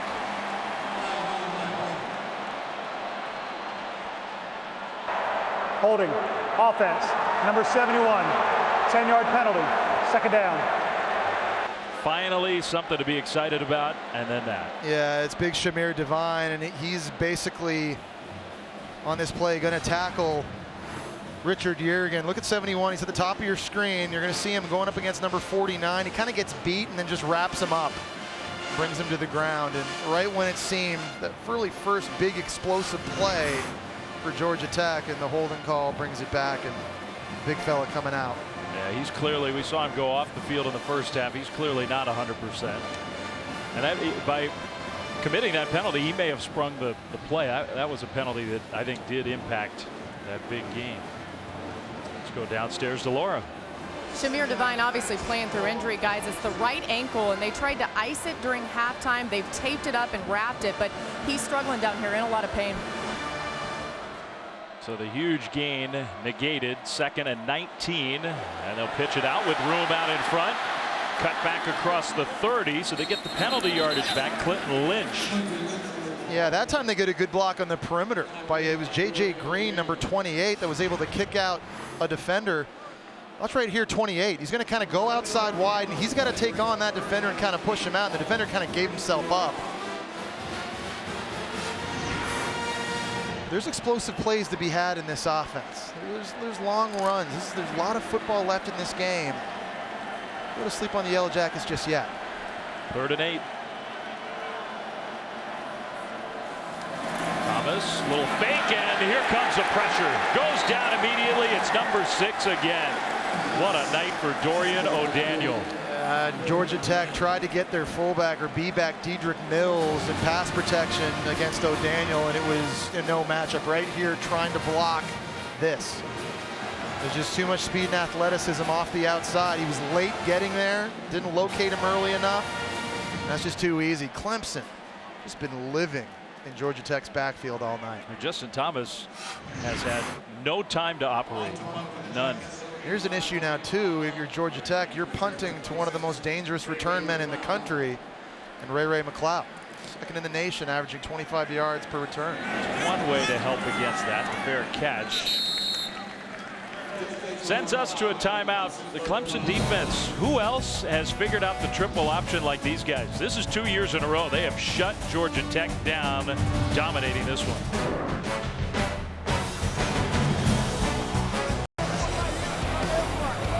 Quarterback is listening very attentively. He's looking at the sky cam, giving his boys a shout out. I guess when you play like this, you can look up at the camera. 1st down pass play. Artavis Scott with a nice game. Yeah, pedal to the metal right now for Dabo Swinney in this offense. Deshaun Watson's got his guys really quickly lined right back up on the line of scrimmage, trying to pick up where they left off, keep that tempo going. Wayne Gallman gets the carry, nowhere to go, and he stopped well short of the 1st down. And he's a guy that gets better as the game goes on. The more carries you give him, he seems to get stronger running the football. And with this kind of lead here in the 2nd half, it wouldn't shock me if Clemson starts turning to number 9 a little bit more often. Still pretty modest numbers overall for the year for the guy who set the all-time single-season rushing record in Clemson history last season. That one was not a great pass, incomplete. Looked like to me he threw it a little behind Artavis Scott. Yeah, he did. He had him on a slant route open, and I think the one criticism you'd say, I guess, with Deshaun Watson, and we've seen it a little bit this year, is just the consistent accuracy. I mean, he's got the ability to make the wow throws, but there's a lot of times where, you know, he's a good enough player when a throw's that open, he's got to put it on him. And we've even seen it tonight a couple times. A nice stop by the Georgia Tech defense, maybe with a little help. Teased all to Stewart, who's back around the 20.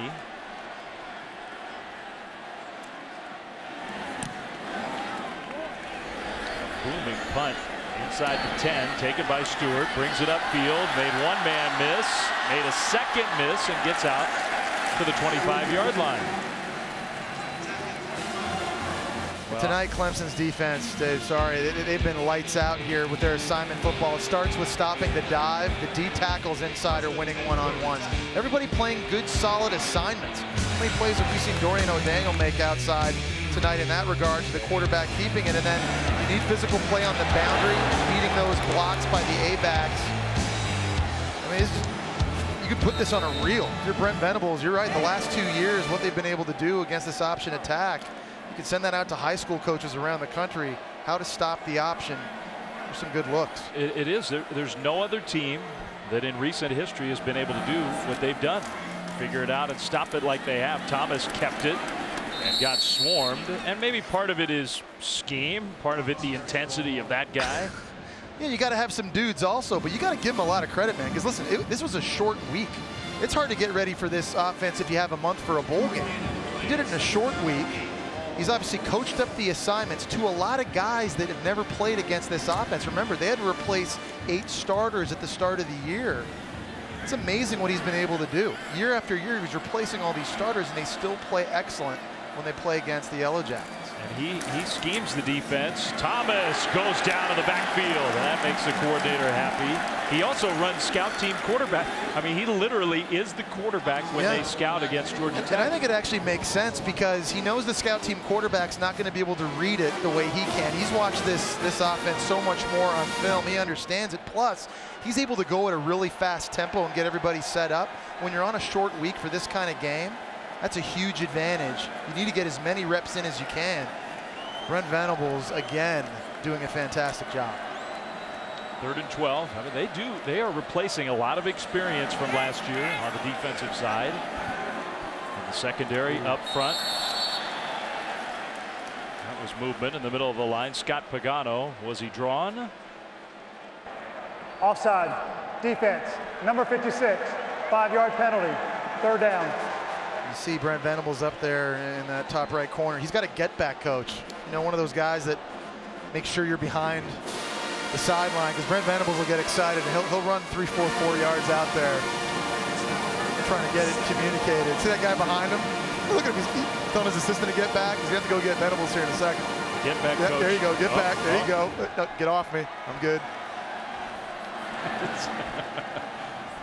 Totally necessary. Thomas looking to throw, pressured, and he just throws it away. He took another hit. Dorian O'Daniel with the pressure. He's just had nowhere to go with the football. I think that time you have to give Clemson secondary the credit because there was just no one open for Justin Thomas to find. It's hard for him at 5'11" to see the field from the pocket. But again, there's just free orange jerseys running right at him. And Justin Thomas is tough. He's taking a beating tonight. Dorian O'Daniel having a night. And you would understand if Justin Thomas started to get a little frustrated.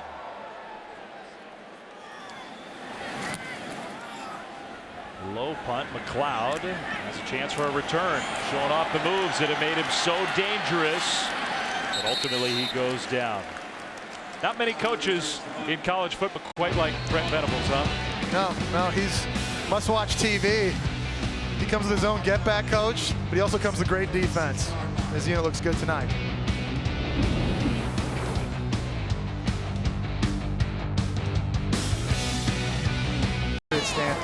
My major? Yeah. Well, I didn't go near the engineering lab. You really want to know? Yeah. I was an ancient Greek language major. I would never have guessed that. Use it every day, Jesse. I was going to say. Just total how practical useful education. Is that? Who paid for your education? Mom and Dad. Yeah. Yeah. Paid off. Paid off. Yeah, I think you're doing okay now. I veered away from the academic course. Yeah. Watson, that sprint left, and you said it early in the game. He throws so accurately on the move to both sides. Yeah, he really does, and it gives, I think, defensive coordinators issues too, because a right-handed quarterback, more often than not, you want to force him to run to the left because generally your accuracy goes way down. That's not necessarily the case with number 4. Having a much more Deshaun Watson kind of night. Stumbling ahead. Wayne Gallman gets a couple yards. The running game has been better. It's probably still not been exactly what Clemson needs it if they're going to get where they need to go. And probably it's not where it needs to be if they're going to have success running against Louisville. I know we talk a lot about Louisville and Lamar Jackson, and we'll talk about this more later, but Louisville's defense has been lights out as well. They stuffed Dalvin Cook.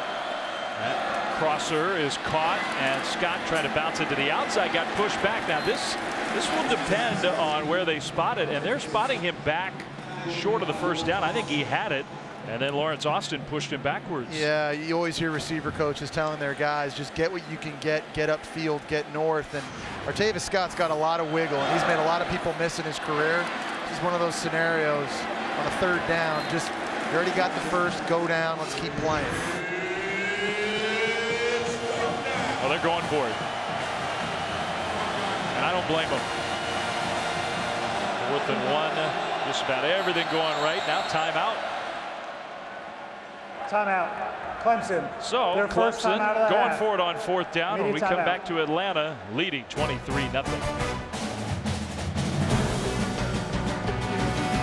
Clemson decided not to go for it. They're going to punt the ball away. Any chance we recreate the Orange Bowl? And you got big Christian Wilkins out there, number 42. He's got good hands. I'm surprised they're punting as well as their defense is playing. Me too.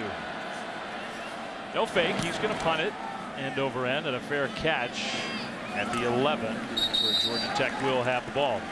College football Saturday, and a big one for different reasons in the SEC. LSU at Auburn. That's at 6 Eastern right here on ESPN. And then Arkansas and Texas A&M.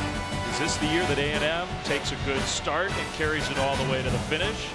That one's at 9 Eastern from Dallas. There's some signs that maybe it will be. Yeah, I mean, they got a lot of those playmakers, no doubt about it, in the perimeter on that offense that can make plays. And I've been impressed watching Trevor Knight. You know, kind of in a brand new system and how he's kind of picked that up and the success he's had early. But he's not been perfect, no. But I think he's brought so much stability to that position, which was just chaos last year. Pitch play with a penalty flag thrown. A gain of 3, maybe 4 to Marcus Marshall. I think Richard Jurgen was lined up offside again. That's the neutral Offside. zone. Defense. Number 49. 5-yard penalty. First down. Let's welcome in Laura once again. Laura? Well, Dave, Justin Thomas has gotten very frustrated on the sideline, saying, I just need a little bit more time, and saying he can't see. Remember, he is 5'11", as you guys have mentioned, but definitely challenging that O-line. Paul Johnson also went back to the O-line and said, you guys have to block better. I think a big key there, Laura, is they may have to start thinking about throwing the ball on first down when Clemson's anticipating the run. When Clemson doesn't have their ears pinned back on all these 3rd and long scenarios, Justin Thomas has had no shot. 1st and 5. He is going to throw. Backpedaling toward the goal line, looking for somewhere to go with the ball. Now throws on the run, incomplete. And again, just better coverage in the back end by Clemson's defense. Really, they played phenomenal assignment football, not just in the front, stopping the run, but in the back end as well. Just kind of look how many white jerseys you see kind of running out there, and it looked like at first there might be a receiver up here in the slot early. By the time that Justin Thomas started to flush out, there was nobody there and forced the throwaway. A little more time, maybe that's a positive. We just heard from Laura about talking on the sideline about giving him a chance. And off to that fullback, and the tumble over the defender gets him at least a little closer to the first down, short by a couple yards. Well, I know Clemson's happy to get number 10, Ben Boulware, back on the field. He missed their last game against South Carolina State with an ankle injury, and this is a tough dude. He's a leader on defense. Last year was basically playing with one arm. How many big plays and big career interceptions has he come up with? He's a guy that blitzes well, and really, again, on what's an inexperienced defense, he's kind of the voice everybody turns to, and they're happy to get him back. Yeah, he was their defensive MVP in that Orange Bowl, the college football semifinal, a dominant win against Oklahoma. 3rd and 2, a pitch play. First down and more for Georgia Tech, and that's one of their better plays of the night. Isaiah Willis took the pitch from Thomas. Yeah, and the good block outside by Quentin Lynch, the A-back on the perimeter. Those pitches are normally the home runs in the option game. Those are the kind of plays that can pop and can break. Get some momentum back on the sideline for Paul Johnson and Georgia Tech.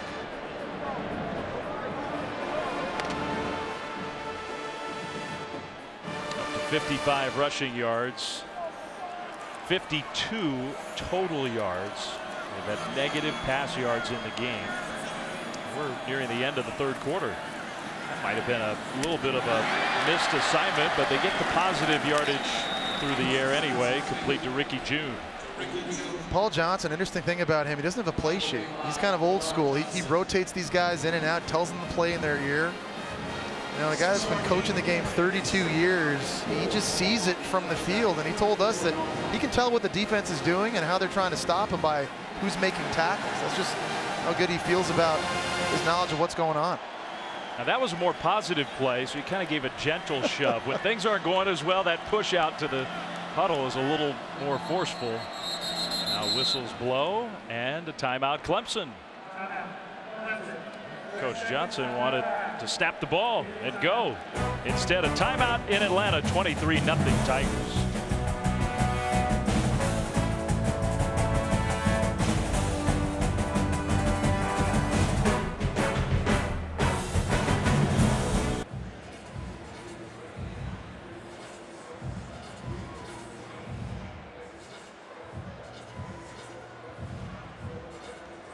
Running back, punt returner, kick returner.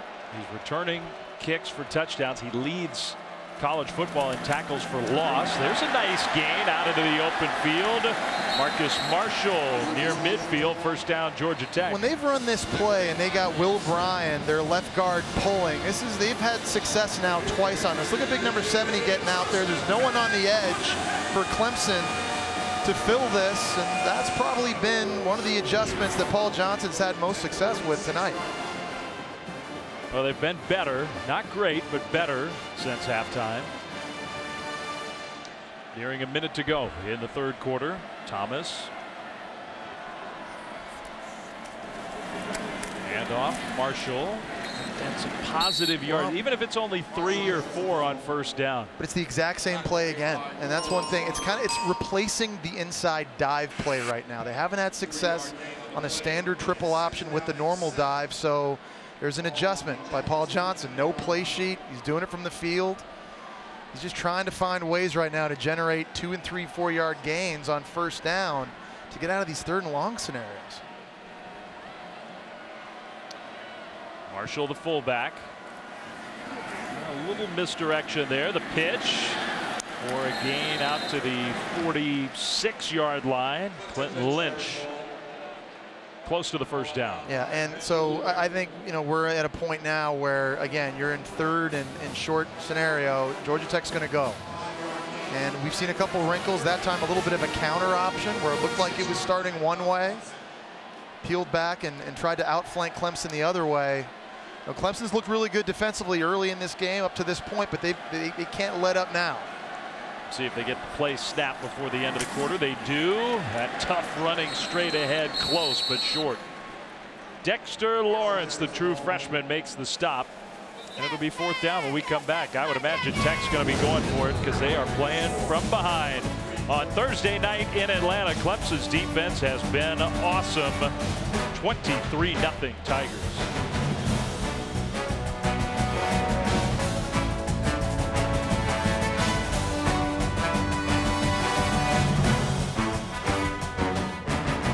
And they have not scored tonight going into the 4th quarter. They've got 4th and a yard.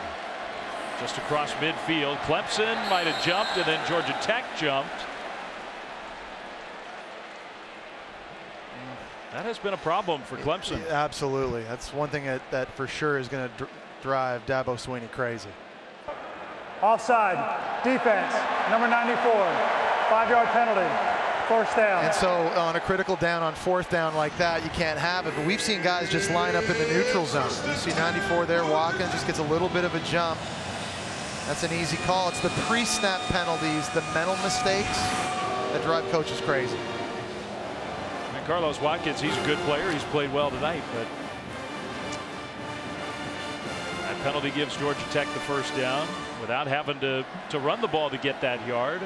A yard has not been easy tonight. Thomas on first down to pass, steps up and throws deep, and intercepted. At the goal line, there is a penalty flag. The return for Marcus Edmond. He's shoved out of bounds short of the 20, so we'll see. This is one of those plays where it looks like pass interference on Edmond is going to be the call. Clemson fans, and there are a lot of them here tonight.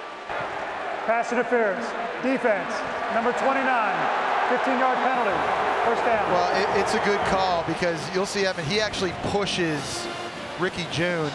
Watch right here, there's a push in the back, shoves him away, and when I was watching that in real time, I'm wondering why June's not coming back and fighting for the football.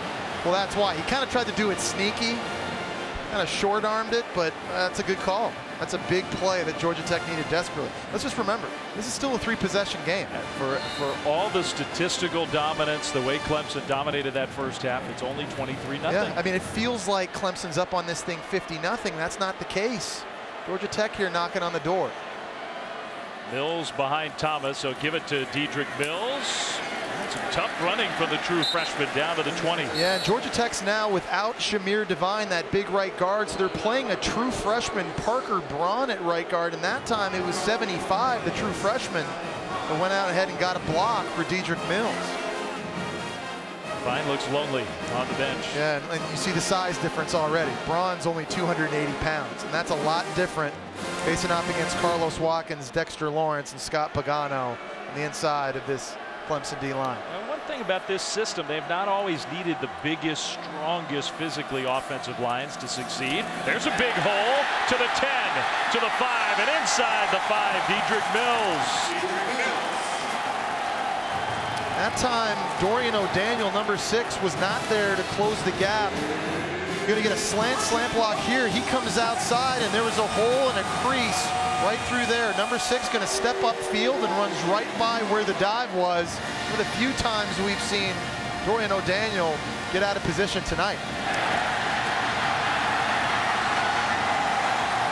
And you've been making that point. You get out of position even one time, you give up a big play. First and goal to the end zone. Touchdown. Dedrick Mills, who had 3 of them last week. And that shutout streak will continue. Tech is on the board. I really like this true freshman running back. Again, 5'10", 225 pounds, and he's got low pad level. He takes on 4 Clemson defenders here and pushes them all into the end zone. Man, that is tough running. That's an 18-year-old quote-unquote kid. He's running like a man right there. That makes you think he's going to get a lot of those touchdowns in his Tech career. Extra point up and good. And I tell you what, 13:21 on the clock. For as lopsided as this game has felt, this game is not over. No, Georgia Tech, you know, they just needed a little bit of momentum. Now it's incumbent upon the defense to make a stop. Give Justin Thomas another. Every game. Including this one here from Atlanta, where Georgia Tech is trying to put some pressure on the Tigers. 23-7. Touchback. Clemson comes back on the field, and we'll go back to Laura. Dave, Deshaun Watson has been on the sideline for quite some time now, and for the first time in this game, he had to throw some warm-up passes on the sideline just to get warmed back up. He even commented that he wasn't even sweating anymore. Dabo Swinney coming over to this offense, really challenging them and saying, guys, we've got to get a quick first down on this drive. We have to score fast. We cannot let them back in it. Yeah, that's one of the big advantages of this option offense, Laura, is that they keep the ball and they don't give it back, and it's hard as an offense to stay in rhythm throughout the course of the game when you spend so much time on the sidelines. Watson pitches it to Gallman. Gallman for a first down and a few extra yards on top of it. I love the play call. It's been an uphill battle for Clemson trying to run between the tackles. The offensive line still hasn't quite been as physical as they need to be. So get outside. Use Gallman's speed on the perimeter of the field. It's a good play call there on first down. They have rotated some bodies. They have a fairly inexperienced line anyway. Gallman this time straight ahead. Yeah, he is an angry, violent runner. And you see him right now here in the fourth quarter. We talked about he's a guy that gets stronger as the game goes on. Remember he had 30 carries week 1 against Auburn. They really put it on his shoulders. He only had 16 carries the last 2 weeks. You just kind of had the feeling he was chomping at the bit. Play fake. Watson keeping it. Watson took a hit and got shoved out of bounds by A.J. Gray, a yard short of the first down. Yeah, well, the thing I like about Watson on these run-pass options is that he's decisive. If he doesn't see anything downfield, he's going for it. And that time there, he kind of dipped his shoulder into the defender a little bit, trying to dish out some punishment. So good on third down of the first half. 3rd and 1.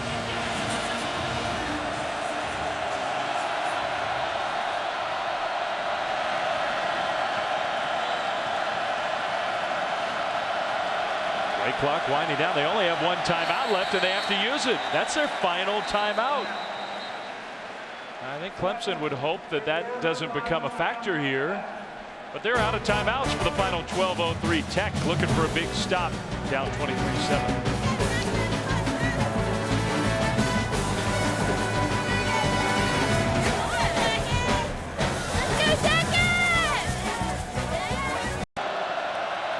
Out of the timeout.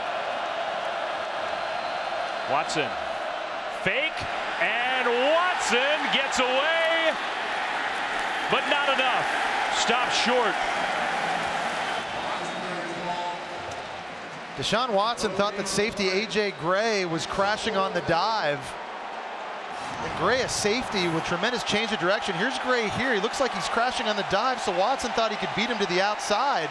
And Gray at the last second put his foot in the ground, was able to make the stop. Ended up getting some help, but that's now a couple times here their last 2 drives where they have not converted. Clemson has a big jumbo package on offense where they bring Christian Wilkins and Dexter Lawrence, 2 D linemen, and that's been successful for them early this year, but they've been apprehensive to use that here on these last short. Officials timeout for an injury. There is an injured Georgia Tech player, Lawrence Austin, down on the turf. I'm with you. That jumbo package with those 2 big defensive linemen has looked almost unstoppable. Yeah, and again, with Clemson's inability tonight's game to kind of blow Georgia Tech off the line of scrimmage in the run game, it's made them apprehensive. I think, to me, really, if you were evaluating this offense to this point, I'd say that is still a glaring question mark moving forward for Clemson. But let's give Georgia Tech some credit as well. And their defense, how they've played here late, at least giving their offense an opportunity to get them back in this game. Celebrating its 12th year sponsoring the Good Hands Field Goal Nets, Allstate makes contributions to participating universities' general scholarship funds for each field goal and extra point kick. Since 2005, Allstate has donated millions in scholarship funds. Well, that's an important point you make. I mean, the Tech defense has been better, and their offense has been better since halftime. Uzdal's trying to angle that punt. That was ugly. Fair catch at around the 16-yard line. And the last time they had the ball, it was really the simplest part of the triple option, the play they were having success on. But I think Paul Johnson was able to make some adjustments and pulling offensive linemen to help these B-backs get into the second level of this Clemson defense. But it's been mostly all dives. And right now, to me, the best playmaker that Georgia Tech has outside of Justin Thomas is true freshman Dedrick Mills. And Paul Johnson's offense, that B-back, he's not always taking dives. There's plays where they take the pitch. There's plays where they come out of the backfield and catch passes. It's a place, it's a player right there, 26, that can be big here in the fourth quarter. And the point you make, not all dives are created equal. They're going to have him throw the ball downfield, intercepted. They tried to get fancy, and that was not a good pass. Van Smith picks it off, and Paul Johnson cannot believe it. It's a big chance Paul Johnson takes, but I give a lot of credit to Van Smith for staying and playing his assignment on the backside. 23 going to shoot over. He's able to come make this play. Now, it's an awful throw, There's better ways to throw the ball downfield than an aggressive play call by Paul Johnson, no doubt, but an even better play by Van Smith, who had a big pass interference call early in this game, and there's a critical turnover this defense needed. Dedrick Mills, really impressive young runner, not an impressive quarterback. No, he's not. There's other ways I think you can use him. So Clemson gets the ball. Gallman going backwards. That run defense for the Yellow Jackets. Ted Roof pumped up on the sidelines. Yeah, Keyshawn Freeman, number 42, kind of made that play. He's a guy that this defense would love to have step up. Remember a couple years ago, he was a freshman All-American. He put on 25 pounds, and just kind of been waiting for him to take the next step. He's got an opportunity, I think, to be a special player. Going to be an impact player right here.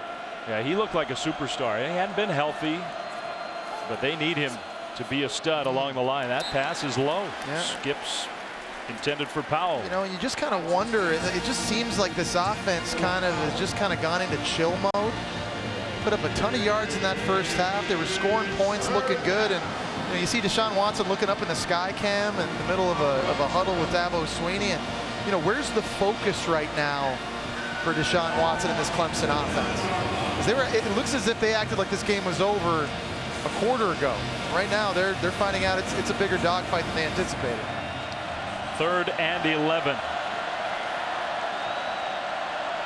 Showing some pressure. Here comes pressure. Watson going backwards, and he throws the ball downfield, incomplete. Intended for Powell. And there's just a giant hole up the middle. They were trying to set up a screen to the tight end Jordan Leggett. Dabo Swinney's irate. He may have wanted a pass interference at the end of this, but trying to set up the screen to the right side. That's where Patrick Gamble, P.J. Davis just ran right through, forcing the early throw. I don't think there was a penalty here. I mean, there was a little contact. Listen, again, it's been consistent for the most part tonight. Referees, when there's been hand fighting, they've been letting it go. I think it's a good no call. Well, this one would tie a career high, 47 yards, and it is good.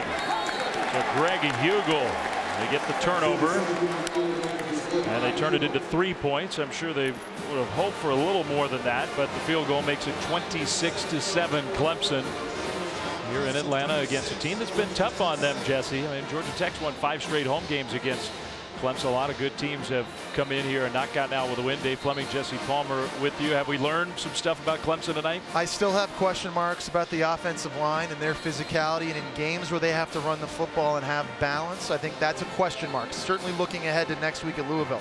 No problems with Deshaun Watson. He's fine to me, still playing at a high level. He's missed some throws here tonight. Defense has not been a problem for Clemson this year, last year, the year before that. They're going to give Clemson a chance to win every game they play. And I know looking ahead to next week against Louisville, we're going to spend a lot of time talking about Deshaun Watson, Lamar Jackson.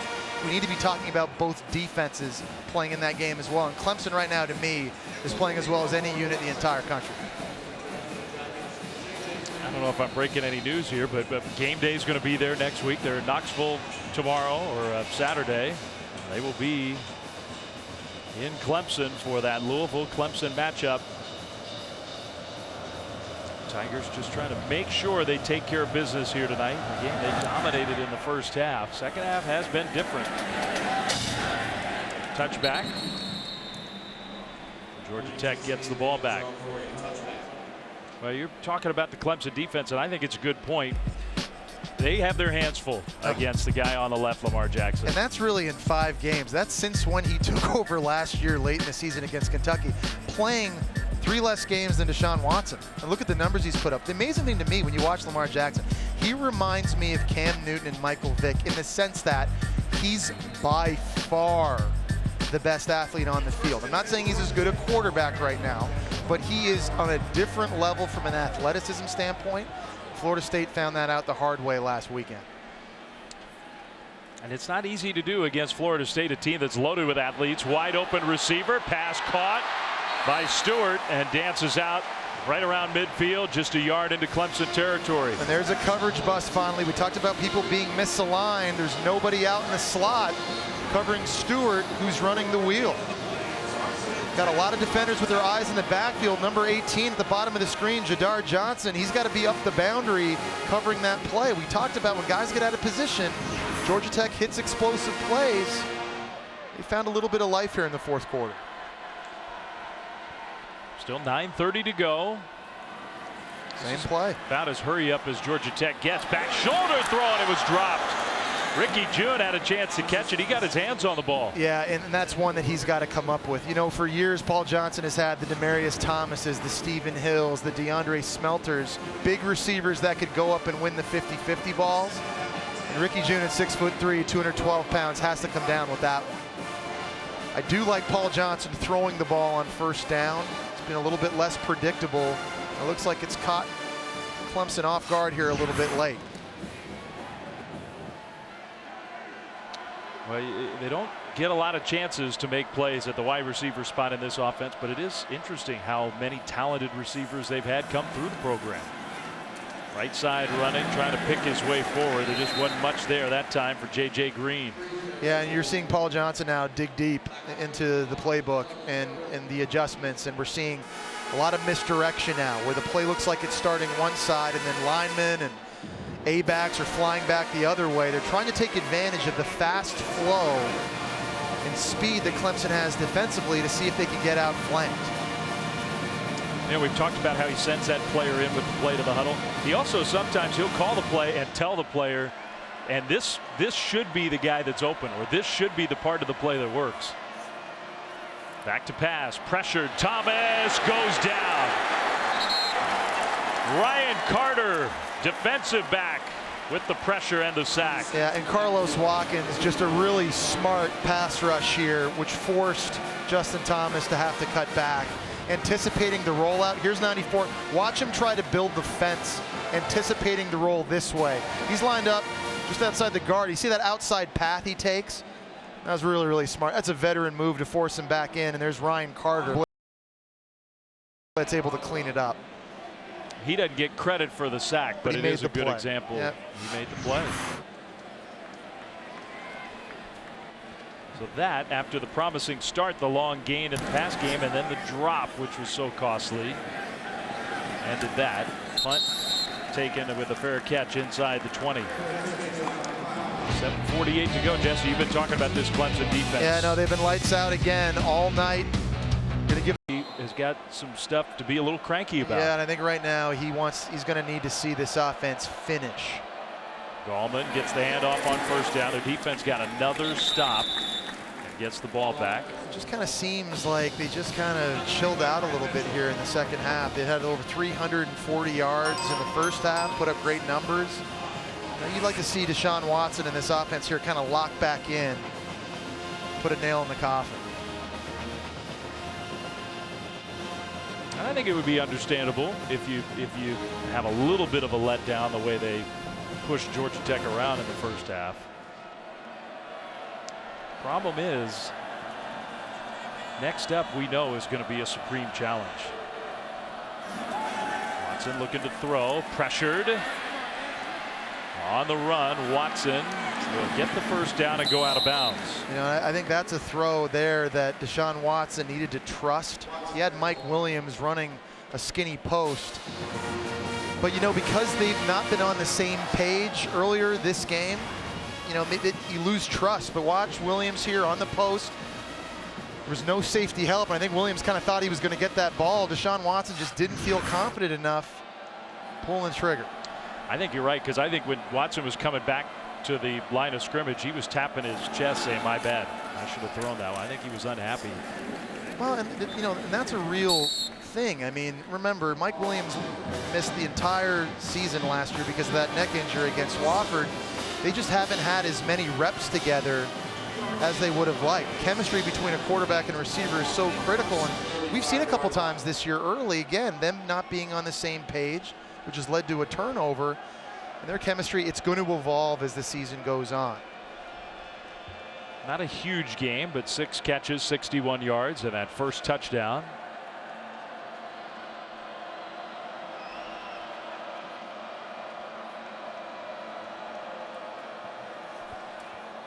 Ball to Ray McLeod, and he's been really impressive. So that combination, maybe you develop McLeod as kind of the second option, pair him up with Williams. Yeah, which I think is awesome. And Mike Williams, to me, makes this offense so much more dangerous. Again, you're talking about a big guy, 6'3", 225. He can run by the cornerback. He can jump up over top of people and catch 50-50 balls. And that's just something they didn't have a year ago. It's going to stress defenses and defensive coordinators so much more this season, having Williams back for Watson. He's got a good look here. There's nobody deep for Georgia Tech. Leggett went in motion. Watson looking in Williams' direction, incomplete.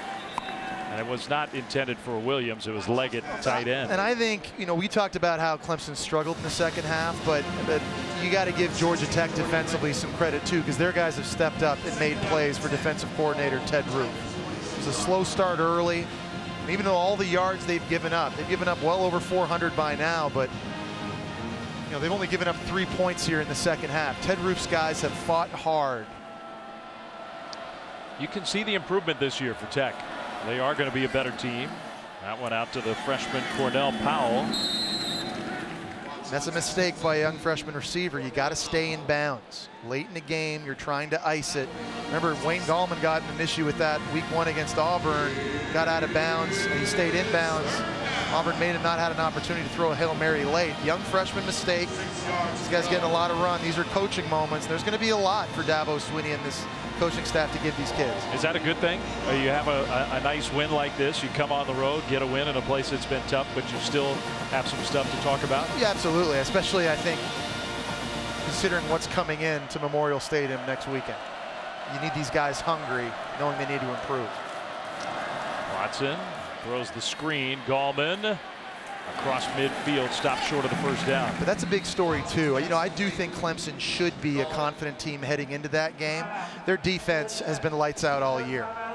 They should feel good. This offense, you know, it's not perfect. Great first half, a lot to build on. They should feel good too.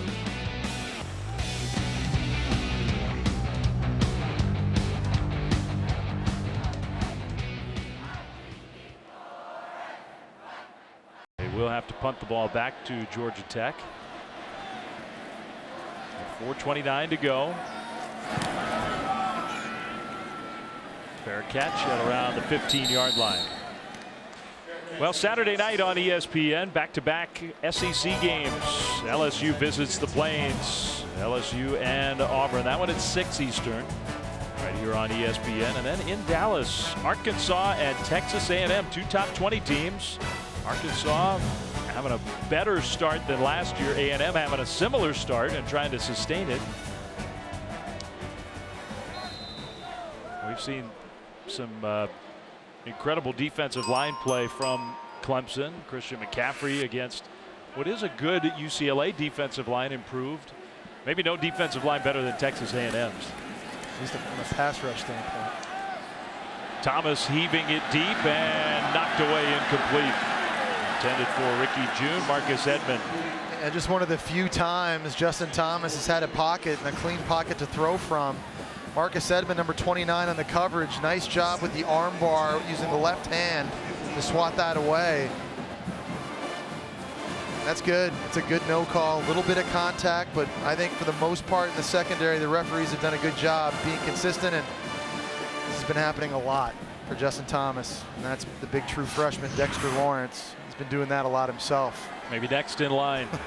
He is a stud. Man. Second and 10. And off straight ahead. You know, it's a great point you make about the next great one, maybe, Dexter Lawrence. This is a theme that's been going on with Brent Venables now these last couple of years. The second straight year, he had to replace 8 starters on defense. But it must be nice when you can replace NFL draft picks with future NFL draft picks. And I know this, I would rather be inexperienced but talented than experienced and average. And the good news for Brent Venables, he has a lot of young guys, but they have talent. Super talented. And those 2 big young guys, and Wilkins is a sophomore, but Wilkins and Lawrence, that is a heck of a combo up front. You know what's also great about this D-line is they've got depth finally. I mean, they can rotate 9 different guys up front and keep them fresh. It helps when you have true freshmen that see the field. And that was an issue they had a year ago. Shaq Lawson and Kevin Dodd, those guys were playing 90% of the snaps. And I think late in the year, when you watched them against South Carolina, UNC, Bama, they kind of wore down. They don't have the elite pass rushing ability this year they had last year from the defensive end position, but they've got more depth. 4th and 2, and Georgia Tech is going for it.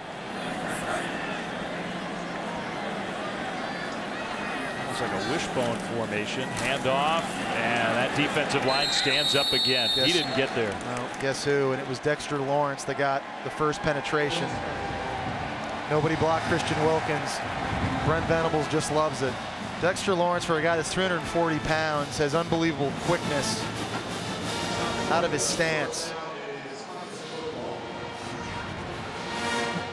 You see him at the top of the screen. There's number 90. Kind of forces that a little bit further outside. And what a challenge for this D-line coming up against Lamar Jackson next week. Whole different challenge. No doubt. I mean, the amazing thing is the speed Lamar Jackson presents on the zone read plays. I'm watching the Florida State game, and there's times that Florida State defenders, they're in position to stop him. But he's just so much faster than everybody else. It's a great challenge for Clemson's D. Watson is still in this game. A little flip fake and incomplete. He had a man. You know, there's Lamar Jackson and the myriad of issues that he presents. Look right there. There's guys outside ready to take that play away, and Lamar Jackson just has the change of direction abilities. We've always known he was a great runner, but I think this year he's showing you how much improved he is as a passer. His understanding of timing in the offense, reading coverages, and he's become the true dual threat. Out on the right side, caught by Cornell Powell. You know, a play ago we saw Deshaun Watson miss another receiver that was wide open for a score. And I think moving forward with the amount that Clemson right now is struggling running the ball between the tackles, Deshaun Watson can't miss very much anymore. In a game against Louisville, if guys are wide open, you better hit it, because there's a good chance the other quarterback's probably going to be hitting them. Yep. I'm with you. The Clemson defense has been so impressive. Their young talent's impressive, but you're not gonna shut down Louisville. I mean, they are going to put some points on the board the way Jackson is playing. You might slow them down more than Florida State did. You might contain them a little more. Under 2 minutes to go. 3rd and 6, and a little flip to Powell. Running right, dives forward, and I think he got there. So let's give Dabo Swinney and Clemson credit. This was a big-time challenge. Short week, a lot of inexperience on defense to get ready for the option, and they played lights out. Offense did some good things in the first half. At the end of the day, putting a good plan together, and that's their 41st straight win against an unranked opponent. I mean, Clemson today beats the teams they're supposed to beat. Now the big question, can you take on a little surprise team in Louisville that snuck up on a lot of people? I mean, everybody had circled before the year their trip to Tallahassee later in the season. It could well be that a week from Saturday will end up being the big one. Straight ahead running Gallman. I mean, it's not an easy schedule that Clemson plays. They went on the road to Auburn, got a win in an SEC stadium already. And this isn't going to be easy for Lamar Jackson either. Remember, Clemson's won 18 in a row at Memorial Stadium. And you got Florida State right here on the road. The winner of that game has won the division since 2008. I keep your eye out on Pittsburgh too down here, November 12th at home. They got James Conner back. I think that's a pretty good team out of the Coastal. Yeah. But let's say this. If they get through Louisville, I think even on the road in Tallahassee, they're going to be favored in every game, and a lot of times by a big margin. Under a minute to go, keeping the ball on the ground, Adam Choice. And it's not that they couldn't overcome it and still get back in the playoff picture if they don't win, but it's kind of the world we live in, and it's a good thing. Particularly inside one conference. Just a huge game. And this was a big one for them. They had not won here in more than a decade. But in Atlanta, Clemson finally gets a victory against Paul Johnson and company. Yeah, you know, you take wins any way you can, obviously. And there's a lot of coaching up for Dabo Swinney to do. Got to clean up the penalties. They had too many today. They had 10. There's the miscommunication between Deshaun Watson and Mike Williams on a pick. Miss a field goal. You find those coaching points, but I think all in all, in all three facets, I think probably feeling as good as you felt all year for Clemson right before the biggest challenge they'll have this year. A positive step forward. Now they need to take an even bigger step a week from Saturday. Clemson comes to Atlanta and beats Georgia Tech by the final score of 26-7. For Jesse Palmer, for Laura Rutledge, Dave Fleming saying so long. Clemson gets the win. Sports Center coming up next in 15 seconds.